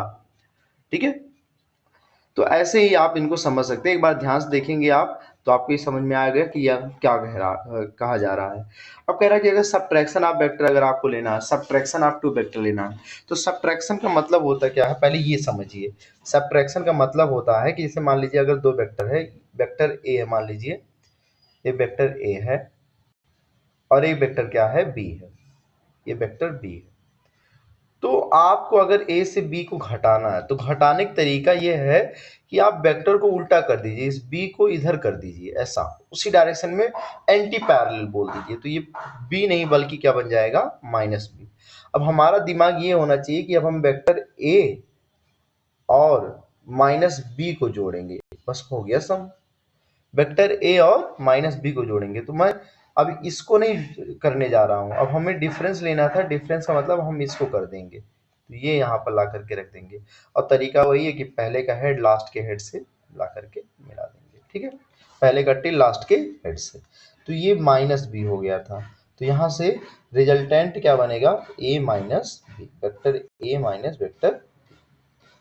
ठीक है, तो वेक्टर को घटाने का तरीका क्या है, पहला वेक्टर वैसे रख दीजिए, दूसरा जिसको घटाना है उसका डायरेक्शन उल्टा कर दीजिए, जस्ट पैरेलली। ठीक है, फिर आपको यहाँ पर मिल जाएगा कैसे आपको करना है। ठीक है, तो यहाँ पर क्या हुआ ध्यान से देखिए, यहाँ पर A minus B under root A square plus B square plus 2ab cos theta. तो यहाँ पर क्या होता है कि आप सीधा ध्यान रखिए कि अगर वो डिफरेंस है तो डिफरेंस में फार्मूला जो प्लस 2ab कॉस थीटा होता था वो यहाँ पर क्या आ जाएगा माइनस 2ab कॉस थीटा। और जैसा यहाँ पर अगर जैसे हम लोग वहां पढ़े थे कि अगर दो वेक्टर इक्वल हो तो उनके बीच का जो सम होता है, दो वेक्टर क्या हो अगर इक्वल हो, दो वेक्टर अगर इक्वल है, जैसे मान लीजिए ये वेक्टर क्या है 10 और ये वेक्टर क्या है 10, ये 10 है और ये भी क्या है 10 है, तो इनका मैग्नीट्यूड इनके बीच से जाएगा। ठीक है, इनका मैग्नीट्यूड, इनका जो रिजल्टेंट है इनके कहाँ से जाएगा बीच से। और इसका फार्मूला हम लोग देखे थे, इसके रिजल्टेंट का फार्मूला था, मान लीजिए एंगल थीटा था, इनके रिजल्टेंट का फार्मूला था 2a, ठीक है, कॉस थीटा बाई क्या था 2 था, 2a कॉस थीटा बाई 2 क्या था 2 था। ठीक है, इसी तरीके से अगर हम लोग देखें यहाँ पर कि अगर दो वेक्टर इक्वल हो मैग्नीट्यूड के हो तो उनके बीच का जो डिफरेंस होता है a माइनस बी, डिफरेंस जो होगा वो 2a साइन थीटा बाई 2 होता है, और ये ज्यादा यूज होता है, बहुत ज्यादा यूज होता है 2a साइन थीटा बाई 2 वाला फॉर्मूला। ठीक है, जैसे यहाँ पर देखिए क्वेश्चन हम आपके लिए लेके आए हैं, और हाँ ये देख लीजिए कि अगर ये रिजल्टेंट में सब्ट्रैक्शन वाला फार्मूले में माइनस 2ab cos थीटा आया तो इनके बीच का एंगल जो है वहां भी चेंजिंग हो जाएगा, जो प्लस b cos थीटा था ना, b cos थीटा वहां क्या आ जाएगा माइनस b cos थीटा आ जाएगा। ठीक, अब यहाँ क्वेश्चन क्या है कि एक वेलोसिटी जो है इनिशियली ऐसा था 5 मीटर पर सेकेंड, कीड़ा ऐसा इधर जा रहा था 5 मीटर पर सेकेंड से, अब ये ऊपर जाने लगा 5 मीटर पर सेकेंड से, तो वेलोसिटी का चेंज किया हुआ देखिए, स्पीड में तो कोई चेंजिंग नहीं हुई, 5 पहले था 5 बाद में भी है, तो स्पीड में चेंज तो 0 है, लेकिन वेलोसिटी क्या है वेक्टर है और वेक्टर डायरेक्शन से मतलब रखती है, तो यहाँ पहले 5 इधर था और यहाँ 5 ऊपर हो गया, तो ये दोनों अलग अलग चीजें हैं, इनके बीच में डिफरेंस कितने का आएगा, तो डिफरेंस के लिए हम लोग क्या करेंगे, देखिए एंगल कितना है 90 डिग्री, एंगल कितना है 90 डिग्री है। अब समझिए आपके पास एक वेक्टर ये हो गया v इनिशियल और एक वेक्टर है v फाइनल। तो आपको क्या करना है, डिफरेंस के लिए हम फाइनल में से इनिशियल को क्या करते हैं, घटाते हैं। अब दोनों इक्वल है, ये भी 5 ये भी 5, तो दो इक्वल वेक्टर को अगर घटाना है तो उसका फॉर्मूला हम लोग क्या लिख देते हैं, 2a sin थीटा बाई 2। तो 2a की वैल्यू कितनी है, 5 है, और साइन थीटा मतलब बीच में एंगल क्या है, 90 है, तो 90 का आधा कर देंगे 45, और साइन 45 की वैल्यू क्या होती है, 1/√2। साइन 45 की वैल्यू कितनी होती है, 1/√2। तो यहाँ आ जाएगा 10/√2, और 10/√2 का आंसर कितना आ जाएगा, 5√2। ठीक है। चलिए अगला क्वेश्चन हम लोग देखिए आए, ध्यान से देखिए क्या है कि find angle between a minus B and a plus B. A minus B और ए प्लस बी के बीच का क्या बताना है आपको, एंगल। ठीक है, कह रहा है कि अगर ऐसा है ए माइनस बी और ए प्लस बी आपस में इक्वल है तो ए और बी के बीच का आपको क्या बताना है, एंगल बताना है। तो आप क्या करिए, ए माइनस बी और ए प्लस बी वाला फार्मूला इक्वल कर दीजिए। ए माइनस बी के लिए क्या आता था, -2ab cos थीटा आता था, और ए प्लस बी के लिए क्या आता था, +2ab cos थीटा आता था। दोनों तरफ स्क्वायर करेंगे तो रूट हट जाएगा, तो इधर का ये स्क्वायर इधर का स्क्वायर कट गया, इधर का बी स्क्वायर इधर का बी स्क्वायर कट गया। ठीक है, और क्या करेंगे, अब ध्यान से देखिए, इतना जब हो गया तो इस यहाँ देखिए, यहाँ केवल बचा क्या, -2ab cos थीटा, इसको ले जाकर इधर कर देंगे तो -2ab cos theta -2ab cos theta plus में चला जाएगा तो हो जाएगा 4ab cos थीटा, और इधर क्या बचा, 0। और अगर मुझे एंगल निकालना है तो cos थीटा किसी के नीचे, ध्यान से देखिए क्या हो जाएगा, यहाँ पर क्या हो जाएगा, ये लिखा है 4ab cos theta equal to 0। तो अगर आपको cos थीटा चाहिए तो cos थीटा इक्वल टू क्या हो जाएगा, 0 के नीचे अपन क्या जाएगा, 4ab चला जाएगा। और किसी के नीचे अगर, किसी के ऊपर अगर 0 हो तो cos थीटा का आंसर क्या, यहाँ cos थीटा इक्वल क्या आ जाएगा, 0। और cos कितने की वैल्यू 0 होती है, थीटा इक्वल टू 90 डिग्री या π/2, इसी को बोलते हैं, क्या लोग बोलते हैं, π/2। ठीक है, तो इस तरह से यहाँ पर हम लोग देखेंगे कि अगर दो वेक्टर, ये स्टेटमेंट भी आप ध्यान रख सकते हैं कि अगर दो वेक्टर का डिफरेंस और मैग्नीट्यूड इक्वल है तो उन वेक्टर के बीच में एंगल कितना होगा, 90 डिग्री। सुन रहे हो ना मेरी बात, मैं क्या बोल रहा हूँ, मैं बोल रहा हूँ कि अगर दो वेक्टर का डिफरेंस और क्या नाम है, उनके सम का रिजल्टेंट आपस में क्या हो, इक्वल हो, तो उन दो वेक्टर के बीच में एंगल कितना होता है, 90 डिग्री। चलिए अगला क्वेश्चन हम आपके लिए लेके आए, कह रहा है कि देखिए यूनिट वेक्टर ए कैप लिखा है, ए कैप मतलब उसका मैग्नीट्यूड 1 है, और बी कैप मतलब उसका भी मैग्नीट्यूड 1 ही है, लेकिन उनके बीच में एंगल कुछ हो रहा होगा। तो एंगल अगर कुछ है तो उस तरह से वेक्टर को जब ऐड किया गया तो उनका रिजल्ट आया कितना, √3। और क्या नाम है, तो हमसे वैल्यू पूछ रहा है वेक्टर a -4b। अच्छा, कोई वेक्टर अगर मान लीजिए है, उसमें अगर हम स्केलर का मल्टीप्लाई कर दें, मान लीजिए वेक्टर a है और इस वेक्टर में हम 6 का मल्टीप्लाई कर दिए, इसका मतलब उसका मैग्नीट्यूड 6 टाइम बढ़ गया, डायरेक्शन नहीं बढ़ा लेकिन मैग्नीट्यूड क्या हो गया, 6 टाइम बढ़ गया, ये ध्यान रखिएगा। ठीक है, तो यहाँ पर क्या करना है, ध्यान से देखिए, आपको लगाना है इनके लिए फार्मूला। अब ये डिफरेंस है तो डिफरेंस का फार्मूला आप लगा दीजिएगा। तो आप क्या करेंगे, डिफरेंस का फार्मूला √a², और ये b आपके लिए है तो समझिए b मतलब 4b का स्क्वायर और -2ab cos, इनके बीच में आपको देखना है कि एंगल क्या है। तो एंगल आपके लिए कैसे आप निकालोगे, आप पहला जो कंडीशन दिया वहां से, a प्लस बी का रिजल्टेंट √3 है, तो आप a प्लस बी के रिजल्टेंट का फार्मूला लगाइए, उसको √3 के इक्वल करिए, है ना। तो a² + b² + 2ab cos theta, और ये कितने के बराबर आ रहा है, √3 के बराबर, यहाँ हम √3 लिख देंगे। a² मतलब, अब देखिए a b सबका वैल्यू एक ही है, तो a का स्क्वायर एक ही रह जाएगा, b का स्क्वायर एक ही रह जाएगा, 2ab 2ab, तो a की वैल्यू कितनी, 1, और b की वैल्यू भी 1, तो 2 का 1 से मल्टीप्लाई 2 ही रह जाएगा। cos थीटा लिख दिया, यहाँ देखिए √3 लिखा था, √3 लिख दिया, और 1 प्लस कितना हो जाएगा, 2, और ये 2 cos थीटा। तो यहाँ पर देखिए ध्यान से क्या हो जाएगा, √3 लिखा था, √3 लिख दिया, और ये क्या हो जाएगा, 2 + 2 cos थीटा था तो इसका 2 cos थीटा हो जाएगा, और यहाँ पर क्या किया गया, स्क्वायर किया गया है। यहाँ देखिए मैं बता रहा हूँ आपको कैसे किया गया है, ये देखिए, ऐसा समझाने की कोशिश करूंगा, बाकी लिखने में प्रॉब्लम होती है इसलिए मैं यहाँ पर लेके आया हूँ, बाकी कोई बात नहीं है, ऐसा नहीं है कि समझाना नहीं चाहते क्या भी। देखिए क्या होगा यहाँ पर, ये पूरा देखिए मैं आपको पूरा समझाता हूँ। ऐसा है कि आपको करना क्या है, आपको रिजल्टेंट का फार्मूला लगाना है, resultant equal to √a² plus b² और प्लस 2ab cos थीटा। ठीक है, 2ab cos थीटा, ये आपको लिखना है। ठीक, तो आपका रिजल्टेंट ऑलरेडी उसने बोल दिया था √3। देखिए रिजल्टेंट बोला उसने, कितना बोला, √3। तो यहाँ पर मैं लिख दूंगा √3, रिजल्टेंट की जगह पे √3, है ना, अंडर रूट। ये हम पहला वाला केस ही देख रहे हैं जिसमें बोल रहा था कि a plus B equal to √3 है। तो यहाँ से हम क्या निकाल लेंगे, एंगल निकाल लेंगे। तो a का स्क्वायर, तो a यूनिट वेक्टर ना, तो एक ही रहेगा उसका एक स्क्वायर, b का स्क्वायर मतलब एक का स्क्वायर, और 2a की वैल्यू 1 है और b की वैल्यू कितनी है, 1 है।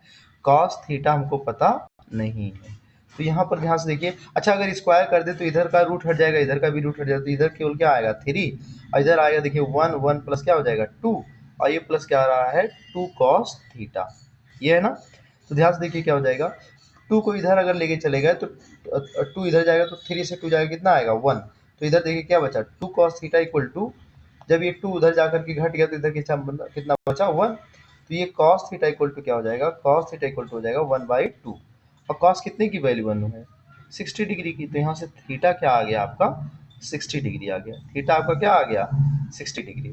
थीटा आपका आ गया 60 डिग्री, और थीटा अगर आपका 60 आ गया तो आप क्या कर सकते हैं, आप इसकी वैल्यू निकाल सकते हैं। इसकी वैल्यू कैसे निकालेंगे, ध्यान से देखिए, आप कर देंगे अंडर रूट ए स्क्वायर, और देखिए प्लस दूसरे वाले का 4b का स्क्वायर माइनस 2a भी आता है 2a, और b की वैल्यू कितनी है, b की वैल्यू है 4b, तो माइनस 2ab cos थीटा। तो cos और थीटा कितना हम लोग देखें, थीटा आया इनके बीच में 60 डिग्री, 60 डिग्री, ठीक है। तो ये क्या हो जाएगा, ध्यान से देखिए, अब ये हो जाएगा a स्क्वायर, मतलब एक ही है क्योंकि यूनिट वेक्टर है। 4b स्क्वायर, देखो देखिए b का स्क्वायर तो वो एक ही होगा, लेकिन 4 का स्क्वायर 16 हो जाएगा, 16 हो गया, माइनस ये देखिए 2 4 जा 8, और cos 60 की जो वैल्यू आएगी वो कितनी हो जाएगी 1/2। cos 60 की वैल्यू हो गई 1/2, यहाँ से 2 से 2 कैंसिल आउट होगा, कितना आ जाएगा 4। तो यहाँ पर कितना हो गया देखिए, अंडर रूट कितना हो गया, 16 से 4 जाएगा, कितना आ जाएगा 12, और 12 बोल कितना हो गया 13। तो यहाँ पर वैल्यू कितना आया √13, वैल्यू कितनी आई √13, ठीक है। चलिए लिखने का तरीका भी मिल गया, अब जूम करके लिख लिया करेंगे, है ना। चलिए आगे देखिए क्या कह रहा है, if a particle moves with constant speed v, कोई पार्टिकल है कांस्टेंट स्पीड v से क्या कर रही है, मूव कर रही है। अब देखिए सर्कुलर पाथ पे अगर कोई ऑब्जेक्ट मूव कर रहा है, ध्यान से देखिएगा, सर्कुलर पाथ पे अगर कोई ऑब्जेक्ट मूव कर रहा है, मान लीजिए सर्कुलर पाथ है, सर्कुलर पाथ पर कोई ऑब्जेक्ट क्या कर रहा है, मूव कर रहा है। तो अगर मान लीजिए इसकी स्पीड यहाँ पर 10 है, इसकी स्पीड यहाँ भी 10 है, और यहाँ भी क्या है 10 है, तो स्पीड तो नहीं बदल रही है, तो यूनिफॉर्म मोशन है, सर्कुलर मोशन है, लेकिन वेलोसिटी तो बदल रही है। देखिए अगर वेलोसिटी को देखें तो वेलोसिटी के साथ डायरेक्शन होता है, तो अभी इसकी वेलोसिटी इधर थी 10, अब इसकी वेलोसिटी इधर हो गई 10, तो दोनों अलग अलग नहीं है, तो वेलोसिटी चेंज हो रही है।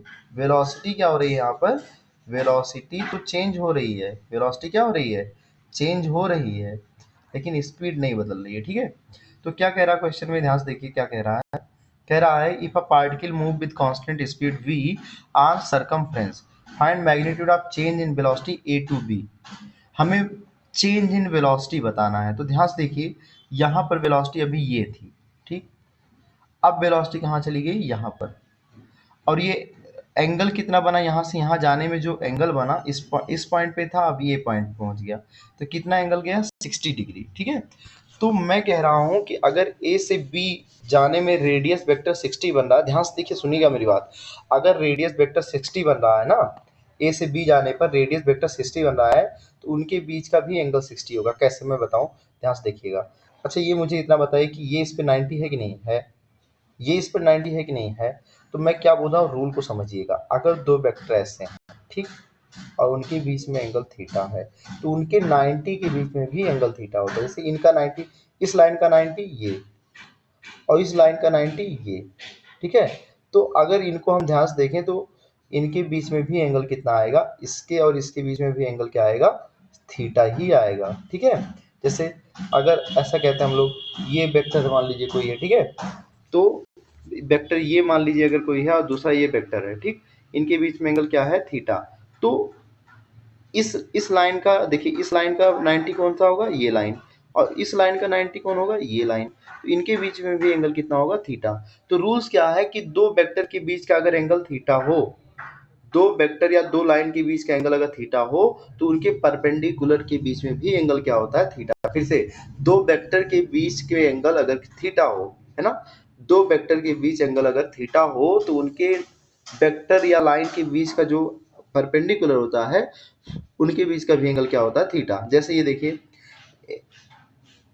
एक वेक्टर ये, रेडियस वेक्टर ये है, एक वेक्टर ये है, ये लाइन बोली, वेक्टर नहीं दे, लाइन ही बोली, एक लाइन ये, एक लाइन ये, इनके बीच का एंगल क्या था, 60। अब इस लाइन के परपेंडिकुलर कौन सा है, ये, इस लाइन का परपेंडिकुलर कौन सा है, ये, तो परपेंडिकुलर्स के बीच में भी एंगल क्या बन जाएगा, 60। मतलब ये अगर ऐसा था और ये ऐसा हुआ तो एंगल कितना आया इनका, 60 आया। अब अगर वेक्टर 60 डिग्री पर है और इक्वल भी है, कितना था, v स्पीड से मान लीजिए मूव कर रहा है, ठीक है, v से ही बोला, अगर यहाँ पर भी v है और यहाँ पर v क्या है, v क्योंकि यूनिफॉर्म है, तो अगर दोनों का इक्वल है और 60 डिग्री पर है, तो हम लोग फार्मूला क्या जानते हैं कि अगर डिफरेंस निकालना हो इक्वल वेक्टर का, डिफरेंस अगर निकालना हो, डेल्टा v अगर आपको समझना है, तो उसका फार्मूला होता था 2a साइन थीटा बाई क्या होता था, 2, ठीक है। तो 2a की वैल्यू कितनी है, v, और साइन थीटा यहाँ पर 60 आ रहा है, 60 का आधा कितना हो जाएगा, 30, ठीक है। तो 2 लिखा, 2 लिख दिया, v लिखा, v लिख दिया, साइन 60 की वैल्यू कितनी होती है, 1/2, 2 से 2 कैंसिल हो जाएगा, आंसर क्या आ जाएगा, ठीक है। इस तरह से हम लोग चेंज इन वेलोसिटी क्या कर सकते हैं, निकाल सकते हैं, ठीक है। चलिए आगे हम लोग देखते हैं resolution of vector in 2D। Vector को हम लोग बांटते कैसे हैं, ठीक है, वेक्टर को हम लोग बांटते कैसे हैं। तो वेक्टर बांटने का तरीका देखिए, क्या कैसे वेक्टर को हम लोग बांटते हैं कि मान लीजिए कोई वेक्टर है, ठीक है, ये कोई क्या है, ये मान लीजिए एक्स एक्सिस है, ये वाई एक्सिस है, ठीक है, यहाँ पर कोई वेक्टर है, मान लीजिए इसको हम बोल दिए एफ, और यहाँ से एंगल कितना है, थीटा। तो इसका अगर हम इस डायरेक्शन में कंपोनेंट देखें तो ये आता है एफ कॉस थीटा, क्या आएगा, एफ कॉस थीटा। और इस पर अगर हम देखें तो ये आएगा एफ साइन थीटा, क्या आएगा, एफ साइन थीटा। जिधर एंगल होता है उधर कॉस होता है, और जिधर एंगल नहीं होता उधर क्या होता है, साइन। जैसे इधर देखिए, अगर इधर हम बताएं आपको, ध्यान से देखिएगा, अगर हम इधर दिखाएं आपको, ध्यान से देखिए कि अगर मान लीजिए ऐसा होता कि ये एंगल इधर होता और ये इसका नाम था ए, तो इधर आता ए कॉस थीटा, ए कॉस थीटा, और इधर क्या आता, ए साइन थीटा। तो ऐसा हम लोग वेक्टर को क्या करते हैं, बांटते, उनके कंपोनेंट को लेते हैं, ठीक है, समझ पा रहे हो ना। अब जैसे यहाँ पर देखिए, ध्यान से कोई वेक्टर लिखा है a equal to 3i+4j cap. अच्छा, पहले आई जे कैप के बारे में नहीं बताया, आई जे कैप के बारे में थोड़ा समझ लीजिए। आई जे कैप जो होता है, आई जे और के जो होता है, आई जे के जो होता है, आई जे के, ये जो होता है ना, ये यूनिट वेक्टर होते हैं। आई जो होता है वो एक्स एक्सिस को बताता है, ठीक है, जे जो है वो वाई एक्सिस को बताता है, और के जो है वो किसको बताता है, जेड एक्सिस को बताता है।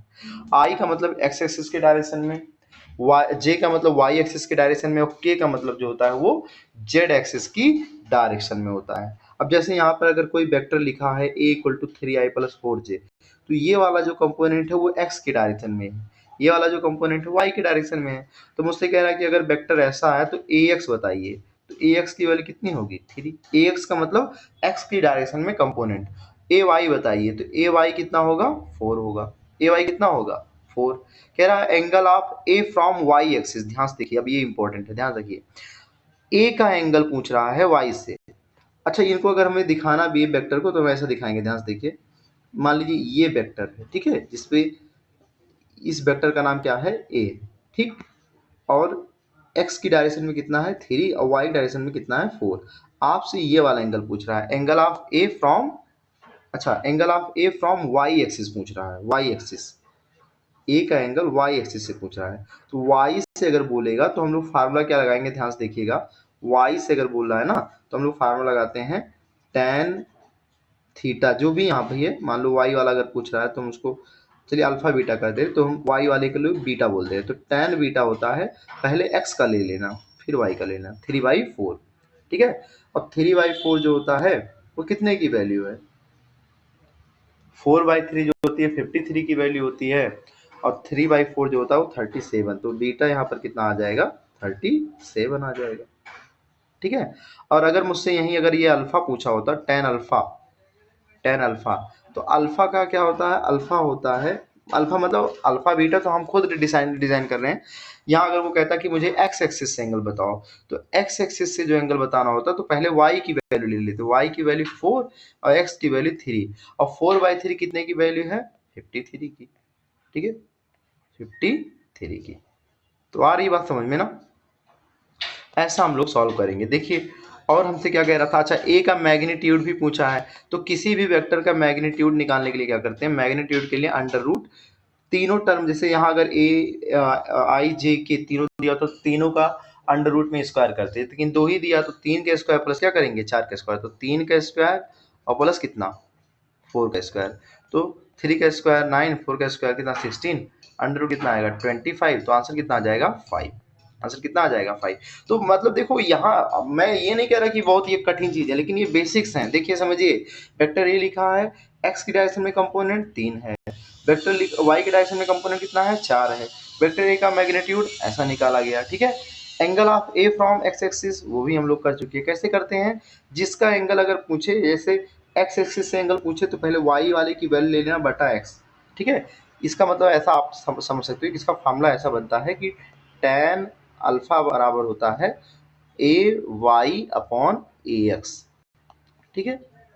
और अगर आपको ये लिखना है angle of A from Y axis, तो इसको आप लिखोगे क्या, चलिए पेज चेंज कर दे रहे, इसको आप लिखोगे tan बीटा बराबर ए एक्स अपॉन ए वाई, ए एक्स अपॉन ए वाई, ठीक है, ये ध्यान रखिएगा, ठीक है। और कह रहा था यूनिट वेक्टर अलोंग ए की डायरेक्शन में यूनिट वेक्टर, मतलब ए का यूनिट वेक्टर आपको निकालना है, तो यूनिट वेक्टर का तरीका क्या होता है, यूनिट वेक्टर अगर आपको चाहिए तो यूनिट वेक्टर का मतलब है, जैसे ए का यूनिट वेक्टर का मतलब है कि ए का मैग्नीट्यूड अपॉन ए का मॉड, ठीक। तो ए का मैग्नीट्यूड कितना, ध्यान से देखिए, ए का मैग्नीट्यूड हम लोग निकाल लें, एक ए है कितना पहले 3i+4j, ए है 3i+4j, यहाँ लिखिए 3i और +4j, और इसके नीचे कितना आएगा 5, तो ये हो जाएगा 3/5 आई कैप और 4/5 जे कैप, ठीक है। ऐसे हम लोग यूनिट वेक्टर निकाल सकते हैं। यूनिट वेक्टर का मतलब वेक्टर को लिखिए, अपन वेक्टर का क्या कर दीजिए मॉड कर दीजिए, वेक्टर को लिखिए अपन वेक्टर का क्या कर दीजिए मॉड कर दीजिए, ठीक है। तो इस तरह से ये क्वेश्चन जो है सिंपल क्वेश्चन था, लेकिन देखिए इसमें कई टॉपिक्स थे, ठीक है।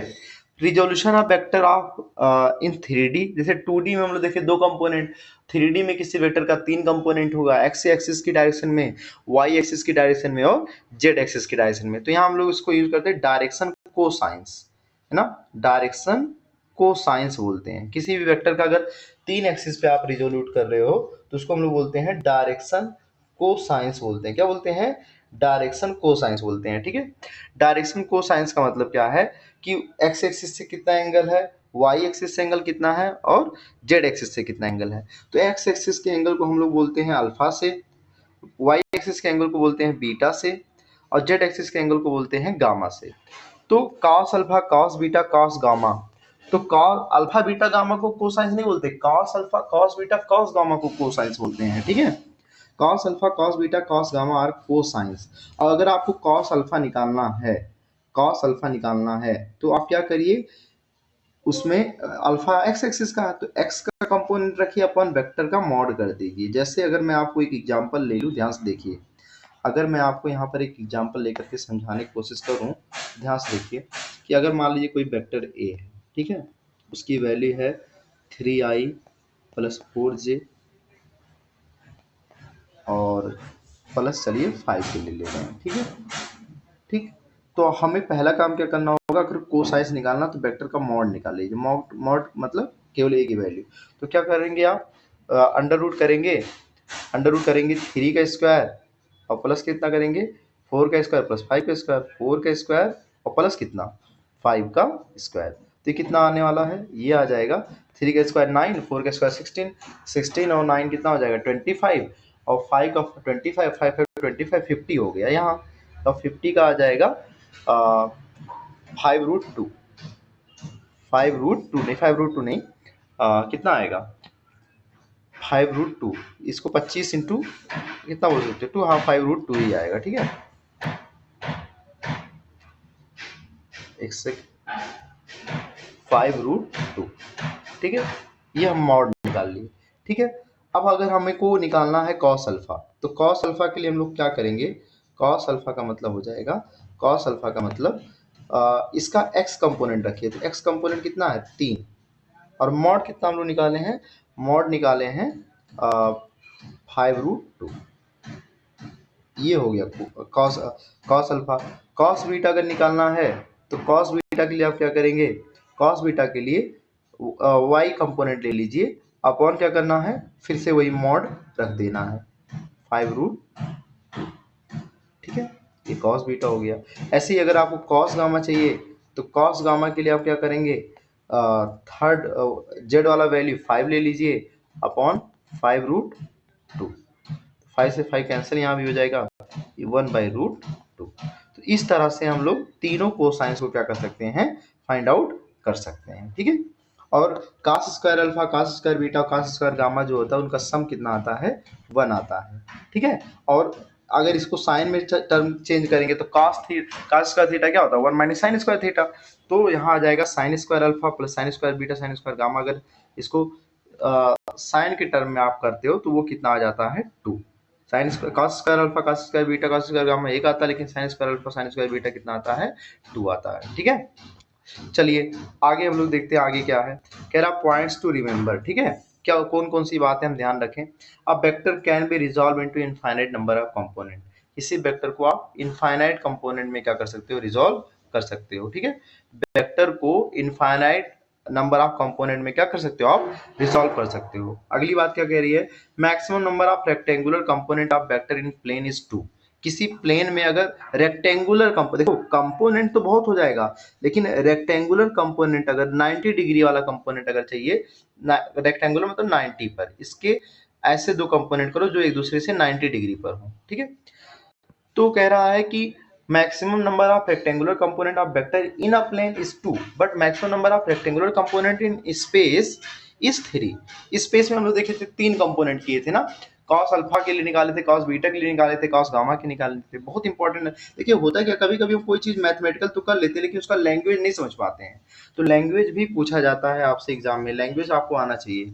ठीक है, तो कह रहा है कि अगर कोई वेक्टर किसी प्लेन में है, ठीक है, तो उसका रेक्टेंगुलर कंपोनेंट जो है एक प्लेन में कितना होगा, 2 ही होगा, लेकिन अगर वो 3D में है तो उसका रेक्टेंगुलर कंपोनेंट कितना होगा, 2 होगा। रेक्टेंगुलर कंपोनेंट कितना होगा, 2। अगला चीज है, अब vector is independent of orientation of axis. ठीक है, but the component of the vector depend upon the orientation of axis. Vector axis पर इंडिपेंडेंट है कि किस एक्सिस पे वेक्टर को बांटा जा रहा है, लेकिन उसका कंपोनेंट जो है, but the component of the vector depend upon the orientation axis. देखिए लाइंस को आप ध्यान रखिए, क्योंकि असर्शन रीजन के क्वेश्चंस ऐसे फ्रेम होते हैं, आप मैथमेटिकल टर्म्स तो जानते हो लेकिन उनका लैंग्वेज नहीं समझ पाते हो। अगला क्या है, the component of vector along it's perpendicular direction is always 0। Component of vector along it's perpendicular direction is always 0। ठीक है, वेक्टर का जो कंपोनेंट होता है उसका अगर परपेंडिकुलर डायरेक्शन में आप देखते हो तो वो क्या आएगा, 0 आएगा। ये भी एक ध्यान रखिए। तो यहाँ पर मैं आपके लिए कुछ बातें लिख के लाया था, ये असर्शन रीजन के क्वेश्चंस बन सकते हैं, आप ध्यान रखिएगा। ठीक है, अगला क्वेश्चन क्या है, ध्यान से देखिए।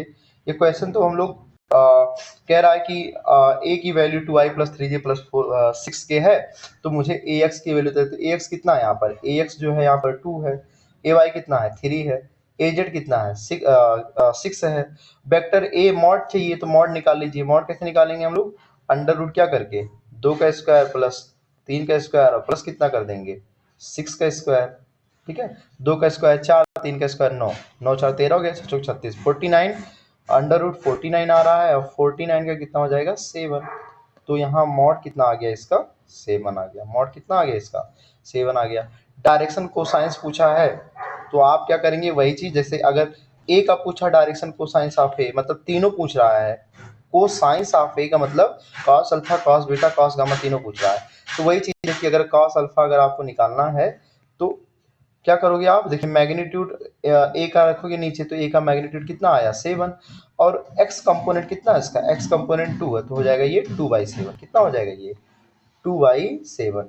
ऐसे कॉस बीटा अगर आप निकालने जाओगे तो कॉस बीटा कितना हो जाएगा, 7 मैग्नीट्यूड नीचे रख देना, और वाई वाला कंपोनेंट कितना था, वाई वाला कंपोनेंट जो था इसका वो 3 था, तो 3/7 हो जाएगा। और कॉस बीटा गामा अगर आप निकालने जा रहे हो तो कॉस गामा फिर आप 7 नीचे रखोगे, और जेड वाला कंपोनेंट इसका कितना था, जेड वाला कंपोनेंट 6 था, तो ये हो जाएगा 6/7। कितना हो जाएगा 6/7। इस तरह से देखिए हम तीनों कोसाइन निकाल लिए, है ना, तीनों कोसाइंस को क्या कहिए, cos alpha cos beta cos gamma निकाल लिए। कैसे निकालोगे, पहले उस वेक्टर का मैग्नीट्यूड निकाल लो, फिर उस वेक्टर का अगर अल्फा पूछ रहा है तो एक्स का कंपोनेंट अपॉन वो मैग्नीट्यूड, वाई का कंपोनेंट अपॉन वो मैग्नीट्यूड, ठीक है। Angle of A from X Y and Z axis, तो वही को देखिए कोसाइंस आप जो निकाल रहे हो तो वो तो कोसाइंस हो गया, लेकिन अगर एंगल आपसे पूछ रहा है तो उसी का क्या करिए, अल्फा छोड़ करके उधर चले जाइए तो cos इनवर्स 2/7 हो जाएगा। इधर cos बीटा अगर 3/7 है तो बीटा छोड़ोगे तो cos इनवर्स 3/7। मतलब देखिए एंगल अलग चीज है, कोसाइंस अलग चीज है। कोसाइंस का मतलब आपको cos की वैल्यू बतानी है, कोसाइंस का मतलब आपको क्या बतानी है, cos की वैल्यू बतानी है। लेकिन अगर आपसे एंगल पूछ रहा है तो आप अल्फा बीटा गामा की वैल्यू बताओगे, ठीक है। यूनिट वेक्टर अलोंग ए, तो यूनिट वेक्टर हम लोग कैसे निकालते हैं, उस वेक्टर का मैग्नीट्यूड लिखिए, अपॉन वेक्टर का क्या लिख दीजिए, मॉड लिख दीजिए, वेक्टर का क्या लिख दीजिए, मॉड लिख दीजिए, ठीक है। चलिए अब हम आगे बढ़ते हैं, देखिए आगे क्या है, आगे कह रहा है कि अगर कोई वेक्टर हो ए, i+3j, और b है 2j+3k, और c जो है a माइनस क्या है 2b, a माइनस क्या है 2b, तो नहीं सॉरी ध्यान से देखिए, कह रहा है a की वैल्यू इतनी है, i-3j, b की वैल्यू 2j-3, तो कह रहा है a-2b निकालिए। तो a-2b देखिए कितना सिंपल चीज है, a को आप एज इट इज लिख दीजिए i+3j, a को मैंने लिख दिया i+3j, और b का मतलब उसमें 2 का मल्टीप्लाई कर दीजिए। तो जब इसमें आप 2 का मल्टीप्लाई करेंगे तो 2 का 2 जा 4, 2 3 जा 6, ठीक है। और माइनस कर रहे हो तो माइनस पहले से करोगे तो ये माइनस तो क्या हो जाएगा प्लस। अब इसको एक वेक्टर बोल दीजिए, तो यहाँ पर क्या हो जाएगा, आई एक ही था तो आई लिख दिया। देखिए -3j -4j क्या हो जाएगा -7j, और ये 6k। अब इसका हमको मॉड भी लेना था, ये देखिए मॉड कर लेंगे, 1 का स्क्वायर 7 का स्क्वायर, और ये कितना आ जाएगा √86। तो ऐसे भी सिंपल क्वेश्चंस आ सकते हैं, ध्यान रखिएगा, ठीक है। कॉन्सेप्ट क्लियर होने चाहिए, क्वेश्चन फ्रेमिंग तो कुछ भी करेगा, इजी भी कर सकता है हार्ड भी कर सकता है, तो आप उन पर ध्यान रखिएगा, ठीक है। आगे देखिए क्या है कि whenever is a vector is multiplied by a positive number then the new vector has same direction।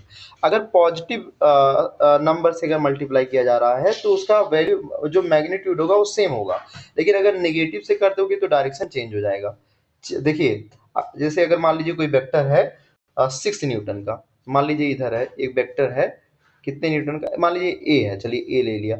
अब इसमें आप मल्टीप्लाई कर दिए 2 का, तो ये हो गया 2a, तो बस मैग्नीट्यूड डबल हो गया, डायरेक्शन नहीं बदला, क्योंकि पॉजिटिव नंबर से मल्टीप्लाई किए। लेकिन अगर इसी में -2a करते तो डायरेक्शन भी क्या हो जाता, बदल जाता, ठीक है। यही बात आपको यहाँ बोली जा रही है, ठीक है। और अगर कभी भी आपको चेक करना कि दो अलग अलग वेक्टर पैरेलल हैं कि नहीं, तो मान लीजिए कोई वेक्टर ऐसा दिया है, ठीक है, एक वेक्टर।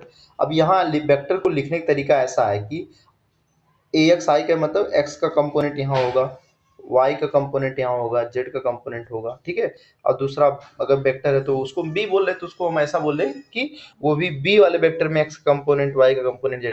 तो अगर हमको चेक करना कि वो दोनों वेक्टर पैरेलल हैं कि नहीं, तो उनको क्या करना, उनके कोफिशिएंट का रेशियो ले लेना, अगर वो इक्वल आ रहे हैं तो क्या है, पैरेलल है, ठीक है। इसका x वाला इसका x वाला, उसका y वाला उसका y वाला, इसका z वाला इसका z वाला, ठीक है।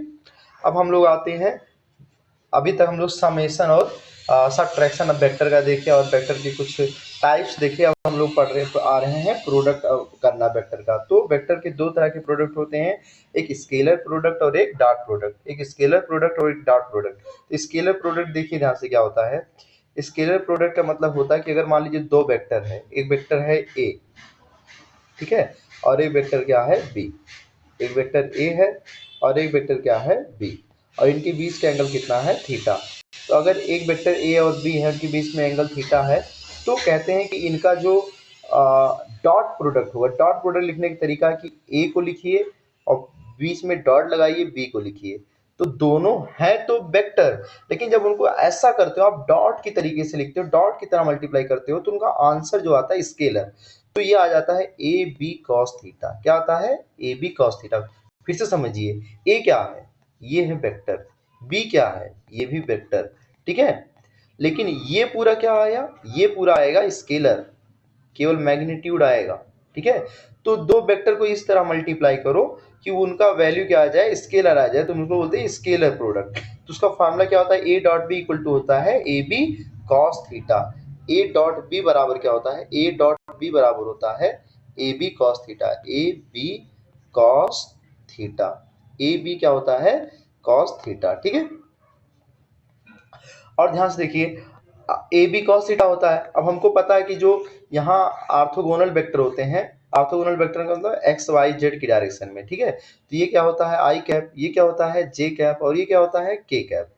तो ध्यान से देखिए, अगर हम यहाँ पर आई डॉट आई कर दे रहे हैं, आई डॉट आई, आई का आई से ही डॉट ले रहे हैं, या जे का जे से डॉट ले रहे हैं, या के का के डॉट के से के का मल्टीप्लाई कर रहे हैं, तो आंसर 1 आएगा। लेकिन अगर यहाँ मैं अगर आई का जे से कर दूं, जे का के से कर दिया, या के का आई से कर दिया, तो ये अच्छा ये बताइए मुझे, आई जे के तीनों एक दूसरे के क्या होते हैं? परपेंडिकुलर।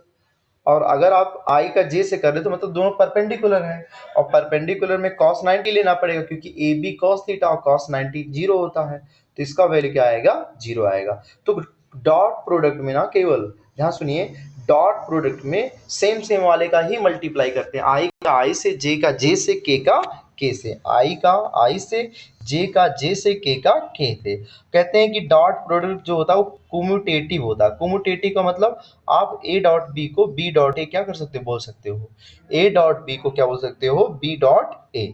ठीक है, डॉट प्रोडक्ट जो होता है वो डिस्ट्रीब्यूटिव होता है। डिस्ट्रीब्यूटिव देखिए, मतलब सी डॉट किया गया था वेक्टर ए प्लस बी से, ये देखिए ये पूरा एक वेक्टर है, इसका डॉट प्रोडक्ट किया गया था इससे, तो अब क्या करेंगे? इनको हम डिस्ट्रीब्यूट कर सकते हैं। सी का डॉट कर दीजिए ए से, प्लस सी का डॉट कर दीजिए किससे?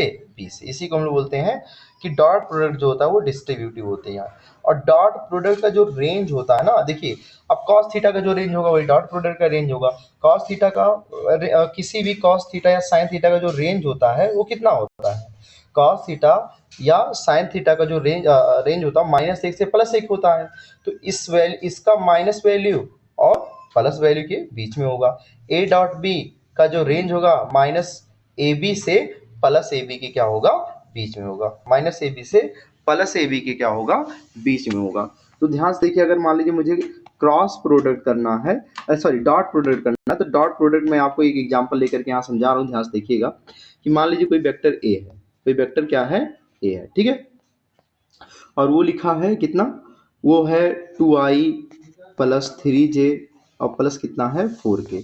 ठीक है, और क्या करना है? एक दूसरा वेक्टर है b जो है वो है 4j, कितना है? 4j, 4j नहीं, पहले 4i ले लेते, 4i माइनस 6j और प्लस 9k। ये अगर है तो इनका अगर हम डॉट प्रोडक्ट ले, ध्यान से देखिए, ए डॉट बी अगर करें तो ए डॉट बी का मतलब है आई का आई से कर देना, जे का जे से कर देना, के का के से कर देना, बस खत्म। इतना ही करना होता है। तो 2 का 4 से 2 4 जा 8, ठीक, 3 6 जा कितना हो जाएगा? 18, ठीक, और 4 9 जा कितना हो जाएगा? 36। ठीक है, इसका इससे, इसका इससे, इसका आई का आई से, जे का जे से, कितना सिंपल है।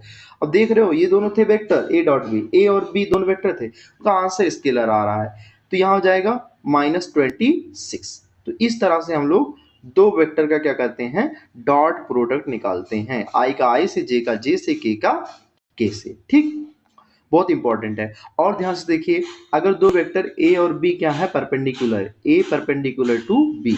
अगर दो वेक्टर परपेंडिकुलर हैं तो उनका जो डॉट प्रोडक्ट होता है ए डॉट बी जो होता है वो क्या आएगा?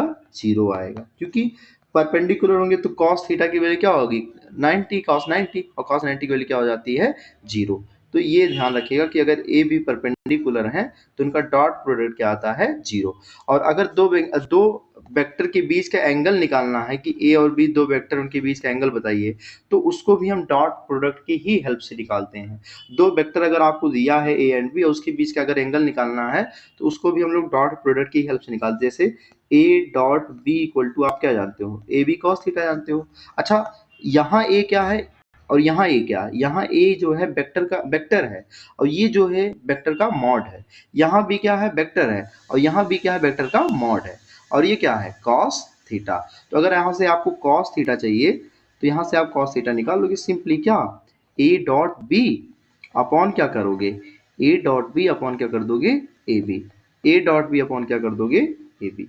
ठीक है, ऐसे आप दो वेक्टर के बीच में एंगल्स को भी क्या कर सकते हो, फाइंड आउट कर सकते हो। देखिए अब यहाँ एक बहुत इंपॉर्टेंट चीज है, ध्यान रखिए, बहुत इंपॉर्टेंट चीज है प्रोजेक्शन निकालना। ठीक है, प्रोजेक्शन कैसे निकालते हैं, तो प्रोजेक्शन स्केलर फॉर्म में और वेक्टर फॉर्म में। ध्यान से देखिए, दो प्रोजेक्शन होता है, एक प्रोजेक्शन होता है स्केलर और एक होता है प्रोजेक्शन वेक्टर। तो ऐसा अगर मान लो कह रहा है कि दो वेक्टर हैं ए और बी, ठीक, और आपसे कह रहा प्रोजेक्शन ऑफ ए का प्रोजेक्शन ऑन बी का मतलब बी पर कितना है, बी पर कितना है, ठीक है, बी के डायरेक्शन में कितना है। तो डायरेक्शन किसका लेना है, बी का लेना है। डायरेक्शन किसका लेना है, बी का लेना है। ठीक है, तो आप सिंपली बस इतना करिए, ध्यान से देखिए, आपको कुछ नहीं करना है, आप ये सब इतना तामझाम मत करिए। ये देखिए आप सीधा क्या करेंगे, जैसे ए का प्रोजेक्शन बी में पूछ रहा है तो आप क्या करिए, वेक्टर ए को लिख दीजिए और किस पर पूछ रहा था, किस पर, ऑन बी का मतलब बी का मॉड, बी का यूनिट वेक्टर। और यूनिट वेक्टर आप जानते हैं कि किसी का भी यूनिट वेक्टर का मतलब होता है वो वेक्टर लिखिए और अपॉन वेक्टर का मॉड, ये अलग से आप निकाल लीजिए तो ये आपको वेक्टर ही मिलेगा। ठीक है, और एक दूसरा वेक्टर है ए, उससे आप क्या कर दीजिएगा, मल्टीप्लाई कर दीजिएगा। जैसे अगर आपको ऐसा चाहिए, अगर आपको किस फॉर्म में चाहिए, वेक्टर फॉर्म में चाहिए। किस फॉर्म में चाहिए, वेक्टर फॉर्म में चाहिए। तो वेक्टर फॉर्म में करने के लिए क्या करेंगे, जो अभी तक किए थे वो तो करेंगे ही। जैसे कि बी की डायरेक्शन में अगर चाहिए तो ए को लिख दीजिए वेक्टर को और बी का यूनिट वेक्टर ले लीजिए। तो ऊपर वाला जो हम बताया था वो एग्जैक्ट वैसा ही था, बस अगर डायरेक्शन चाहिए तो बी का एक बार और यूनिट वेक्टर लिख दीजिए, बी का और क्या लिख दीजिए, यूनिट वेक्टर लिख दीजिए। आपको वेक्टर फॉर्म में प्रोजेक्शन आ जाता है। तो प्रोजेक्शन दो तरह से पूछा जाता है, स्केलर प्रोजेक्शन और वेक्टर प्रोजेक्शन। स्केलर प्रोजेक्शन बहुत सिंपल है, जिस वेक्टर का बोलेगा उस वेक्टर को लिख देना, जिसकी डायरेक्शन में बोलेगा उसका यूनिट वेक्टर लिख देना। और अगर वेक्टर फॉर्म में पूछ रहा है तो आप क्या करना, जिस डायरेक्शन में बोलेगा ना उसका क्या कर लेना, एक बार और यूनिट वेक्टर लिख देना, हो जाएगा आपका वेक्टर प्रोजेक्शन। जैसे यहाँ पर देखिए क्वेश्चन दिया है, यहाँ पर देखिए कह रहा है कि एक वेक्टर है, find the component of A along B. ठीक है, ए का कंपोनेंट बोला है किसके अलोंग निकालने के लिए, बी के अलोंग। ठीक है, ए का कंपोनेंट किसके अलोंग, बी के अलोंग बोला है। पहला क्वेश्चन क्या है कि projection of A along be in scalar form. देखिए पूछा ना स्केलर फॉर्म में, तो मैं क्या बोला आपसे कि आप ये पहले वाले का आंसर देखिए, पहले वाले का आंसर कैसे देंगे आप, पहले वाले का आंसर आप सीधा ऐसा देंगे, आप वेक्टर ए को लिख दीजिए और ए का क्या लिख दीजिए, मॉड, खत्म। तो वेक्टर ए कितना है, 3i + 4j, ये कितना लिखा, 3i + 4j। ठीक है, वेक्टर ए आपका लिखा 3i + 4j। ठीक है, और किसकी डायरेक्शन में चाहिए, सॉरी बी की डायरेक्शन अलोंग बी चाहिए ना, तो बी की डायरेक्शन में चाहिए तो यहाँ यूनिट वेक्टर आप किसका लिखेंगे, बी का लिखेंगे। किसका लिखेंगे, बी का। तो बी का आप यूनिट वेक्टर निकाल लीजिए, एक काम करिए, बी का आप यूनिट वेक्टर निकालिए। तो बी यही है ना, बी का यूनिट वेक्टर क्या होगा, ध्यान से देखिए, बी का यूनिट वेक्टर मतलब बी का मॉड, बी की वैल्यू लिख दी, वेक्टर लिख दीजिए अपॉन बी का मॉड। तो बी का मॉड क्या आएगा, √1 का स्क्वायर प्लस 1 का स्क्वायर मतलब √2, मतलब आ गया i + j upon √2, i + j upon √2। तो ये आ गया क्या, यूनिट वेक्टर ऑफ बी। देखिए यूनिट वेक्टर ऑफ बी यही लिख दीजिए यहाँ पर, यूनिट वेक्टर ऑफ बी क्या लिखेंगे, i + j upon √2, i + j upon √2,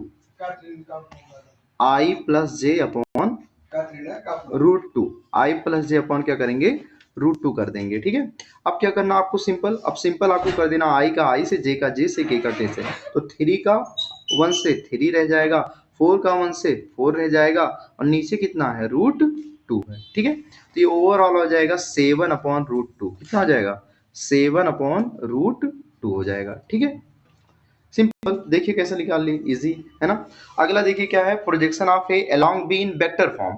और अगर वेक्टर फॉर्म में बोले ना, वेक्टर फॉर्म में, तो ये जो आपका आंसर आया अभी देखिए, वेक्टर फॉर्म में बस कुछ नहीं करना, इतना तो करना ही था। ठीक है, और एक काम कर दीजिए कि यूनिट वेक्टर आप फिर से लिख दीजिए, यूनिट वेक्टर बी का फिर से लिख दीजिए। फिर उसका यूनिट वेक्टर कितना था, आई प्लस जे अपॉन कितना, √2। तो ये हो जाएगा कितना, 7/2 हो जाएगा, 7/2। और क्या आएगा, आई प्लस जे। खत्म। कितना इजी कर लिए हम लोग, ध्यान से देखिए। देखिए आ गया, ये देखिए, ये देखिए, है ना। अगला क्या बोला, projection of A plus B along A in scalar form. ये तीसरा लाभ करिएगा, ध्यान से देखिए कैसे करेंगे। पहले आप ए और बी को जोड़ लीजिए, ए प्लस बी एक नया वेक्टर आपको मिल जाएगा। ए बी को जोड़ेंगे तो आपको एक नया वेक्टर मिल जाएगा। ये देखिए आपको मिला ये ना, ये वेक्टर 4i + 5j। अब इस वेक्टर का कंपोनेंट अलोंग ए मिलाना है, तो ए के अलोंग मिलाना, तो ए का यूनिट वेक्टर लिख दीजिएगा, हो गया खत्म। ठीक है, तो इस तरह से हम लोग स्केलर प्रोडक्ट में जितनी भी चीजें थी वो हम लोग कवर कर लिए हैं। आप ध्यान से देखिएगा। अब हम लोग पढ़ने जा रहे हैं अपना लास्ट वेक्टर प्रोडक्ट। क्या पढ़ने जा रहे हैं, वेक्टर प्रोडक्ट। तो देखिए वेक्टर प्रोडक्ट क्या होता है, वेक्टर प्रोडक्ट का मतलब अगर दो वेक्टर है ए और बी, दो वेक्टर अगर है, एक वेक्टर ए है और एक वेक्टर क्या है, बी है। ठीक है, एक वेक्टर ए है और एक वेक्टर क्या है, बी है। ठीक है, ए और बी अगर दो वेक्टर हैं तो इनका बीच में अगर एंगल थीटा है, तो अभी आप देखिए, अब डॉट नहीं, अब इनके बीच में क्रॉस लगेगा, क्रॉस। ठीक है, ए क्रॉस बी, तो ये आता है ए। देखिए ये वेक्टर है, ये वेक्टर, लेकिन यहाँ जो मैं लिख रहा हूँ ये मॉड लिख रहा हूँ, ये जो लिख रहा हूँ मॉड लिख रहा हूँ। वहां कॉस थीटा आता था, यहाँ क्या आएगा, साइन थीटा आएगा।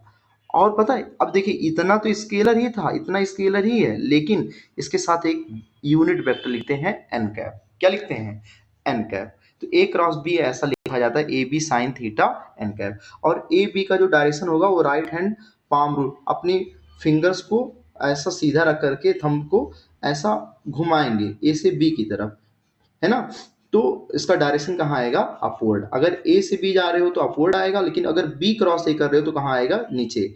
ए क्रॉस बी कहाँ आता है, ऊपर आता है। ए क्रॉस बी अगर देख रहे हो तो ऊपर आता है, और बी क्रॉस ए देखोगे तो कहाँ आएगा, नीचे। और वेक्टर है तो A cross B, B cross A यहाँ पर इक्वल नहीं होगा, जबकि डॉट में हम लोग देखे थे कि इक्वल था। ए क्रॉस बी जो है, ए क्रॉस बी जो है वो इक्वल नहीं है बी क्रॉस ए के। अगर आपको इक्वल करना तो आगे क्या लगा दीजिए, माइनस लगा दीजिए। तो ये बातें आपको ध्यान रखनी। देखिए यहाँ पर आपको दिखाया गया कि एक वेक्टर ए है, एक वेक्टर बी है, तो इनका अगर ए से बी की तरफ जाएंगे तो डायरेक्शन किधर आएगा, ऊपर की तरफ आएगा, एन कैप। और ये एन कैप क्या है, एन कैप का मतलब है ए क्रॉस बी। और एन कैप या वेक्टर एन आप कैसे निकालेंगे, ए क्रॉस बी करके। ठीक है, अब वेक्टर का क्रॉस प्रोडक्ट करने का क्या क्या तरीका है, ध्यान से देखिएगा। अगर मान लीजिए हम यहाँ पर आपको कहाँ समझाएं, यहाँ देखिए, चलिए चलिए यहाँ पर हम लेते हैं जगह, दिखाते हैं। ठीक है, मान लीजिए हम ले रहे हैं कोई वेक्टर है एक ए, ठीक, उसकी वैल्यू है 2i + 3j और -5k। ठीक है, और एक दूसरा वेक्टर है बी, उसका वैल्यू है i -2j + 5k। ठीक, अब मुझे इनका क्या करना है, क्रॉस प्रोडक्ट करना। क्या करना है, इनका क्रॉस प्रोडक्ट करना। इनका क्रॉस प्रोडक्ट करने का क्या तरीका होगा, ध्यान से देखना। आपको करना क्या है, इसको डिस्क्रिमिनेंट मेथड कहते हैं। ठीक है, इसमें आपको करना है कि ए क्रॉस बी अगर आपको लिखना है, ए क्रॉस बी, तो ए क्रॉस बी के लिए आप क्या करोगे, ऐसा क्या करते हैं हम लोग, ऐसा कॉलम लिखते हैं, यहाँ पर आई, यहाँ पर जे और यहाँ पर के। अब पहले वाले का आई जे के लिखिए, ये 2 था, इसका देखिए, इसका 2 था, इसका 3 था, और इसका कितना था, -5। और इसमें कितना है, 1 है, -2 है, और ये कितना है, 5 है। ठीक है, अब आपको क्या करना है, आपको करना है ऐसा ऐसा 3 ब्रैकेट लिखना है, 1 2 और ये तीसरा। ये होगा आई के लिए, ये होगा जे के लिए, और ये होगा किसके लिए, के लिए। ठीक है, और पहला वाला डब्बा देखिए, पहला वाला ब्रैकेट प्लस है, दूसरा वाला क्या करिएगा, माइनस, और तीसरा वाला क्या कर दीजिएगा, प्लस। अब आपको करना क्या है, आपको करना ये है कि जैसे अगर आप पहला वाला लिख रहे हैं ना, पहला, ध्यान से देखिए, अगर आप पहला वाला आई वाला लिख रहे हैं तो इस आई वाले को मत देखिए, इसको नहीं देखना आपको, ठीक है। आपको मल्टीप्लाई करना इसका और इसका, ठीक। तो ध्यान से देखिए, जैसे मैं साइन किया हूँ उस पे उसी का मल्टीप्लाई करिए, ध्यान से देखिए किसका। आप इसको भूल जाइए, इधर नहीं, 3 5 पे कितना कर देंगे 15, माइनस लगाइए अपनी तरफ से, माइनस लगा दिया, ठीक है। और माइनस जब करेंगे तो अभी देखिए -5 को -2 से होगा 10, +10 आ रहा है तो 10 लिख दीजिए, कोई दिक्कत नहीं, 10 आप लिख दीजिए, ठीक है। चलिए अगला चीज हम लोग देखें ध्यान से, क्या होगा, ध्यान से देखिए अगला क्या होगा।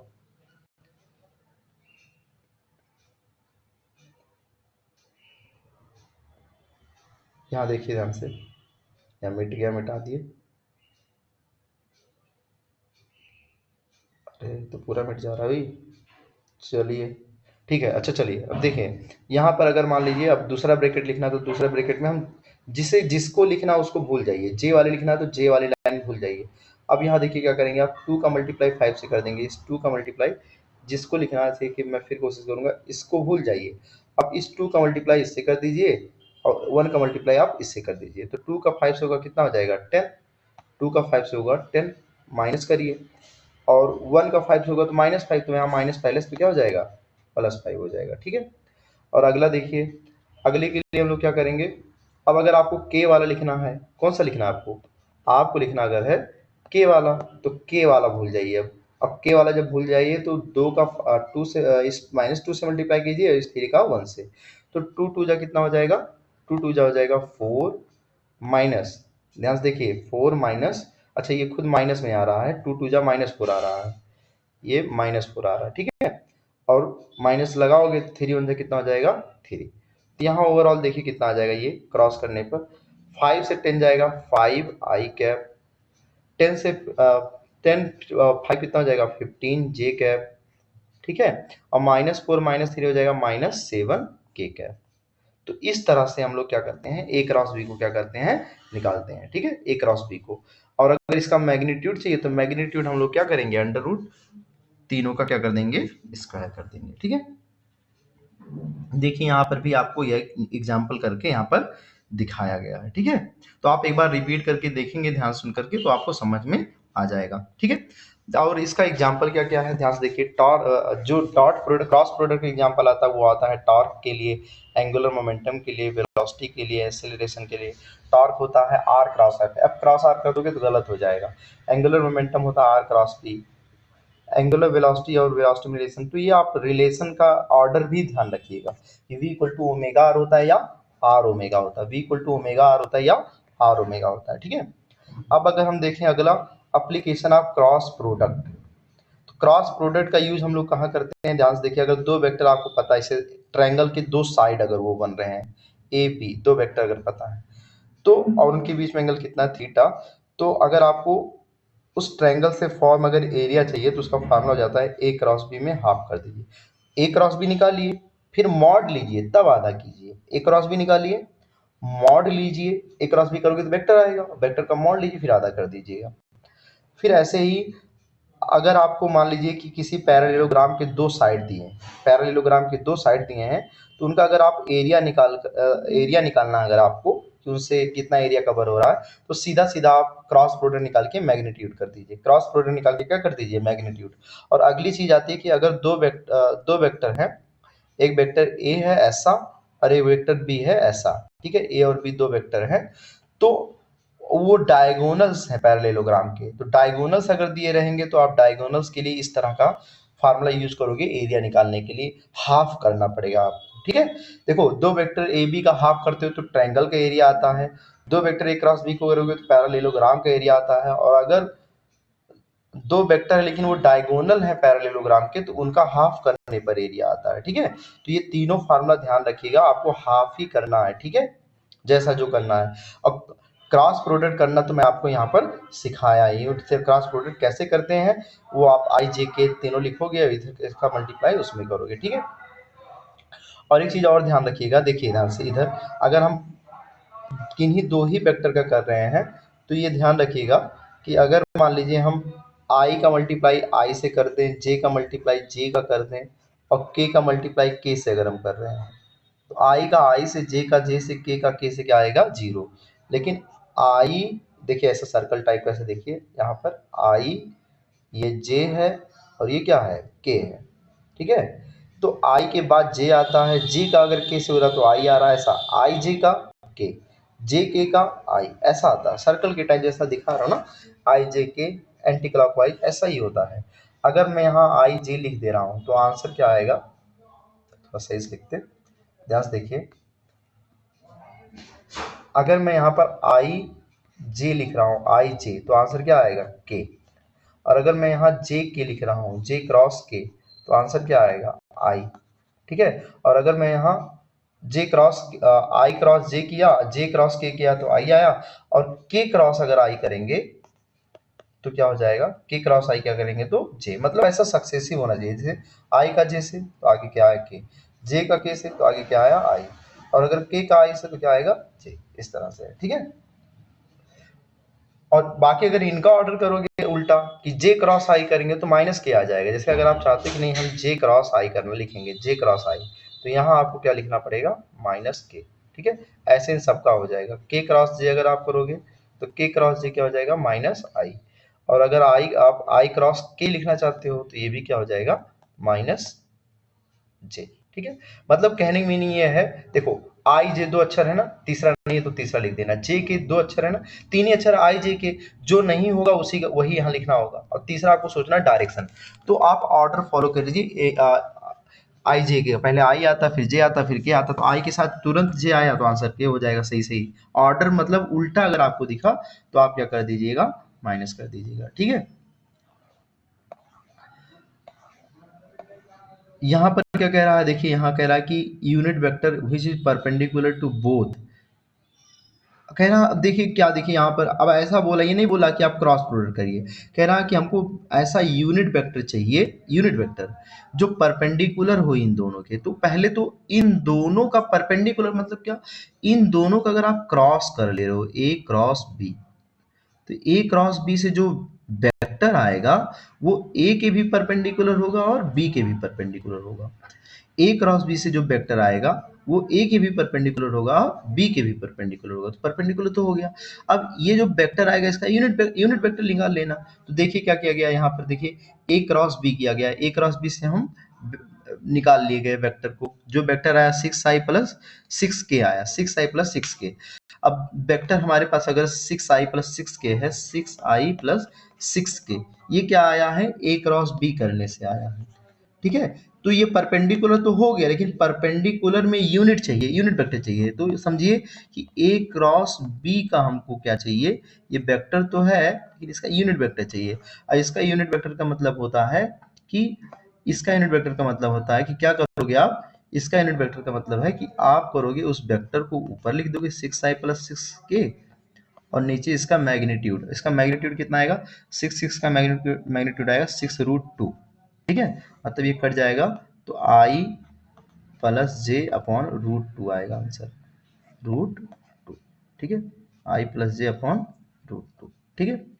आई प्लस जे अपॉन क्या आ जाएगा, √2, जे नहीं के है, सॉरी यहाँ पर के बचा ना, ये के, आई प्लस के अपॉन √2, ठीक। तो और क्रॉस प्रोडक्ट कैसे लग रहा है आप एक बार ध्यान से देख लीजिएगा, क्रॉस प्रोडक्ट कैसे किया जा रहा है, ठीक है। क्रॉस प्रोडक्ट आप एक बार रिपीट करेंगे आपको समझ में आ जाएगा। अब अगला चीज आता है कंडीशन ऑफ कोप्लेनरिटी। कोप्लेनर, तीन वेक्टर के कोप्लेनर होने का क्या कंडीशन है। तो तीन वेक्टर के कोप्लेनर होने का मतलब है कि तीन वेक्टर अगर है ए बी सी और वो कोप्लेनर, इसका मतलब आप क्या करिए, ए का बी से क्रॉस करिए तो एक वेक्टर मिलेगा, और उसका सी से डॉट कर दीजिए, और अगर जीरो आ गया आंसर, ठीक है, तो वो तीनों कैसे हैं, कोप्लेनर। फिर से क्या मैं बोल रहा हूं, ए क्रॉस बी करिए, वेक्टर मिलेगा, और उस वेक्टर का सी के साथ डॉट कर दीजिए, तो क्या आ जाता है, जीरो। उसको लिखने, ए क्रॉस बी डॉट सी लिखने का तरीका ऐसा होता है।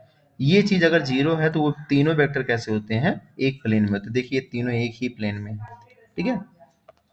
यहाँ देखिए पूछ भी रहा आपसे क्वेश्चन में, कह रहा है एक वेक्टर ए है, एक वेक्टर बी है, एक वेक्टर सी है, ये कोप्लेनर्स हैं, तो एक्स की वैल्यू निकालिए। तो देखिए यहाँ ये तीसरे में एक्स मिसिंग है, तो अगर ए बी सी तीनों कोप्लेनर हैं और आपको एक्स की वैल्यू चाहिए, तो पहले आप क्या करिए, ए क्रॉस बी निकाल लीजिए। तो ए क्रॉस बी देखिए निकाले, एक वेक्टर आया कि नहीं आया, ये वेक्टर आया। मैं आपसे क्या कहा था, अब इस वेक्टर का इस सी से क्या कर दीजिए, क्रॉस प्रोडक्ट ले लीजिए। तो सी से क्रॉस प्रोडक्ट ले लिया, डॉट प्रोडक्ट ले लिया, तो इसका डॉट प्रोडक्ट आई का आई से, जे का जे से के का करेंगे, तो यहां से आपको एक्स की वैल्यू क्या हो जाएगी, मिल जाएगी। ठीक है, तो इस तरह से हम लोग एक अच्छा सा चैप्टर वेक्टर जो है पूरा कंप्लीट करते हैं। और आशा करते हैं यहाँ मैंने अपनी जितनी भी कोशिश हो सकती है मुझसे इस टैब पर लिखकर बताने की, मैंने सारी चीज़ों को एक्सप्लेन किया। और आप इस वीडियोस को ज़्यादा से ज़्यादा लोगों को शेयर करोगे, आप पूरा वीडियोस देखोगे लास्ट तक, जहाँ चीज़ें नहीं समझ में आएंगी आप कमेंट बॉक्स में लिखिएगा, मैं उसको नेक्स्ट वीडियो में समझाने की भी कोशिश करूंगा। और अगला चैप्टर आपको कौन सा चाहिए आप ये भी बताइए। और जाते जाते मैं आपको कहना चाहूँगा थैंक यू, आपने पूरी वीडियो अगर देखी है, ठीक है। और आगे ही मैं और भी चैप्टर्स लाते रहूँगा, बस आपका प्यार चाहिए और सपोर्ट चाहिए, जो मुझे मेहनत करने के लिए क्या करेगा, इनकरेज करेगा। Thank you.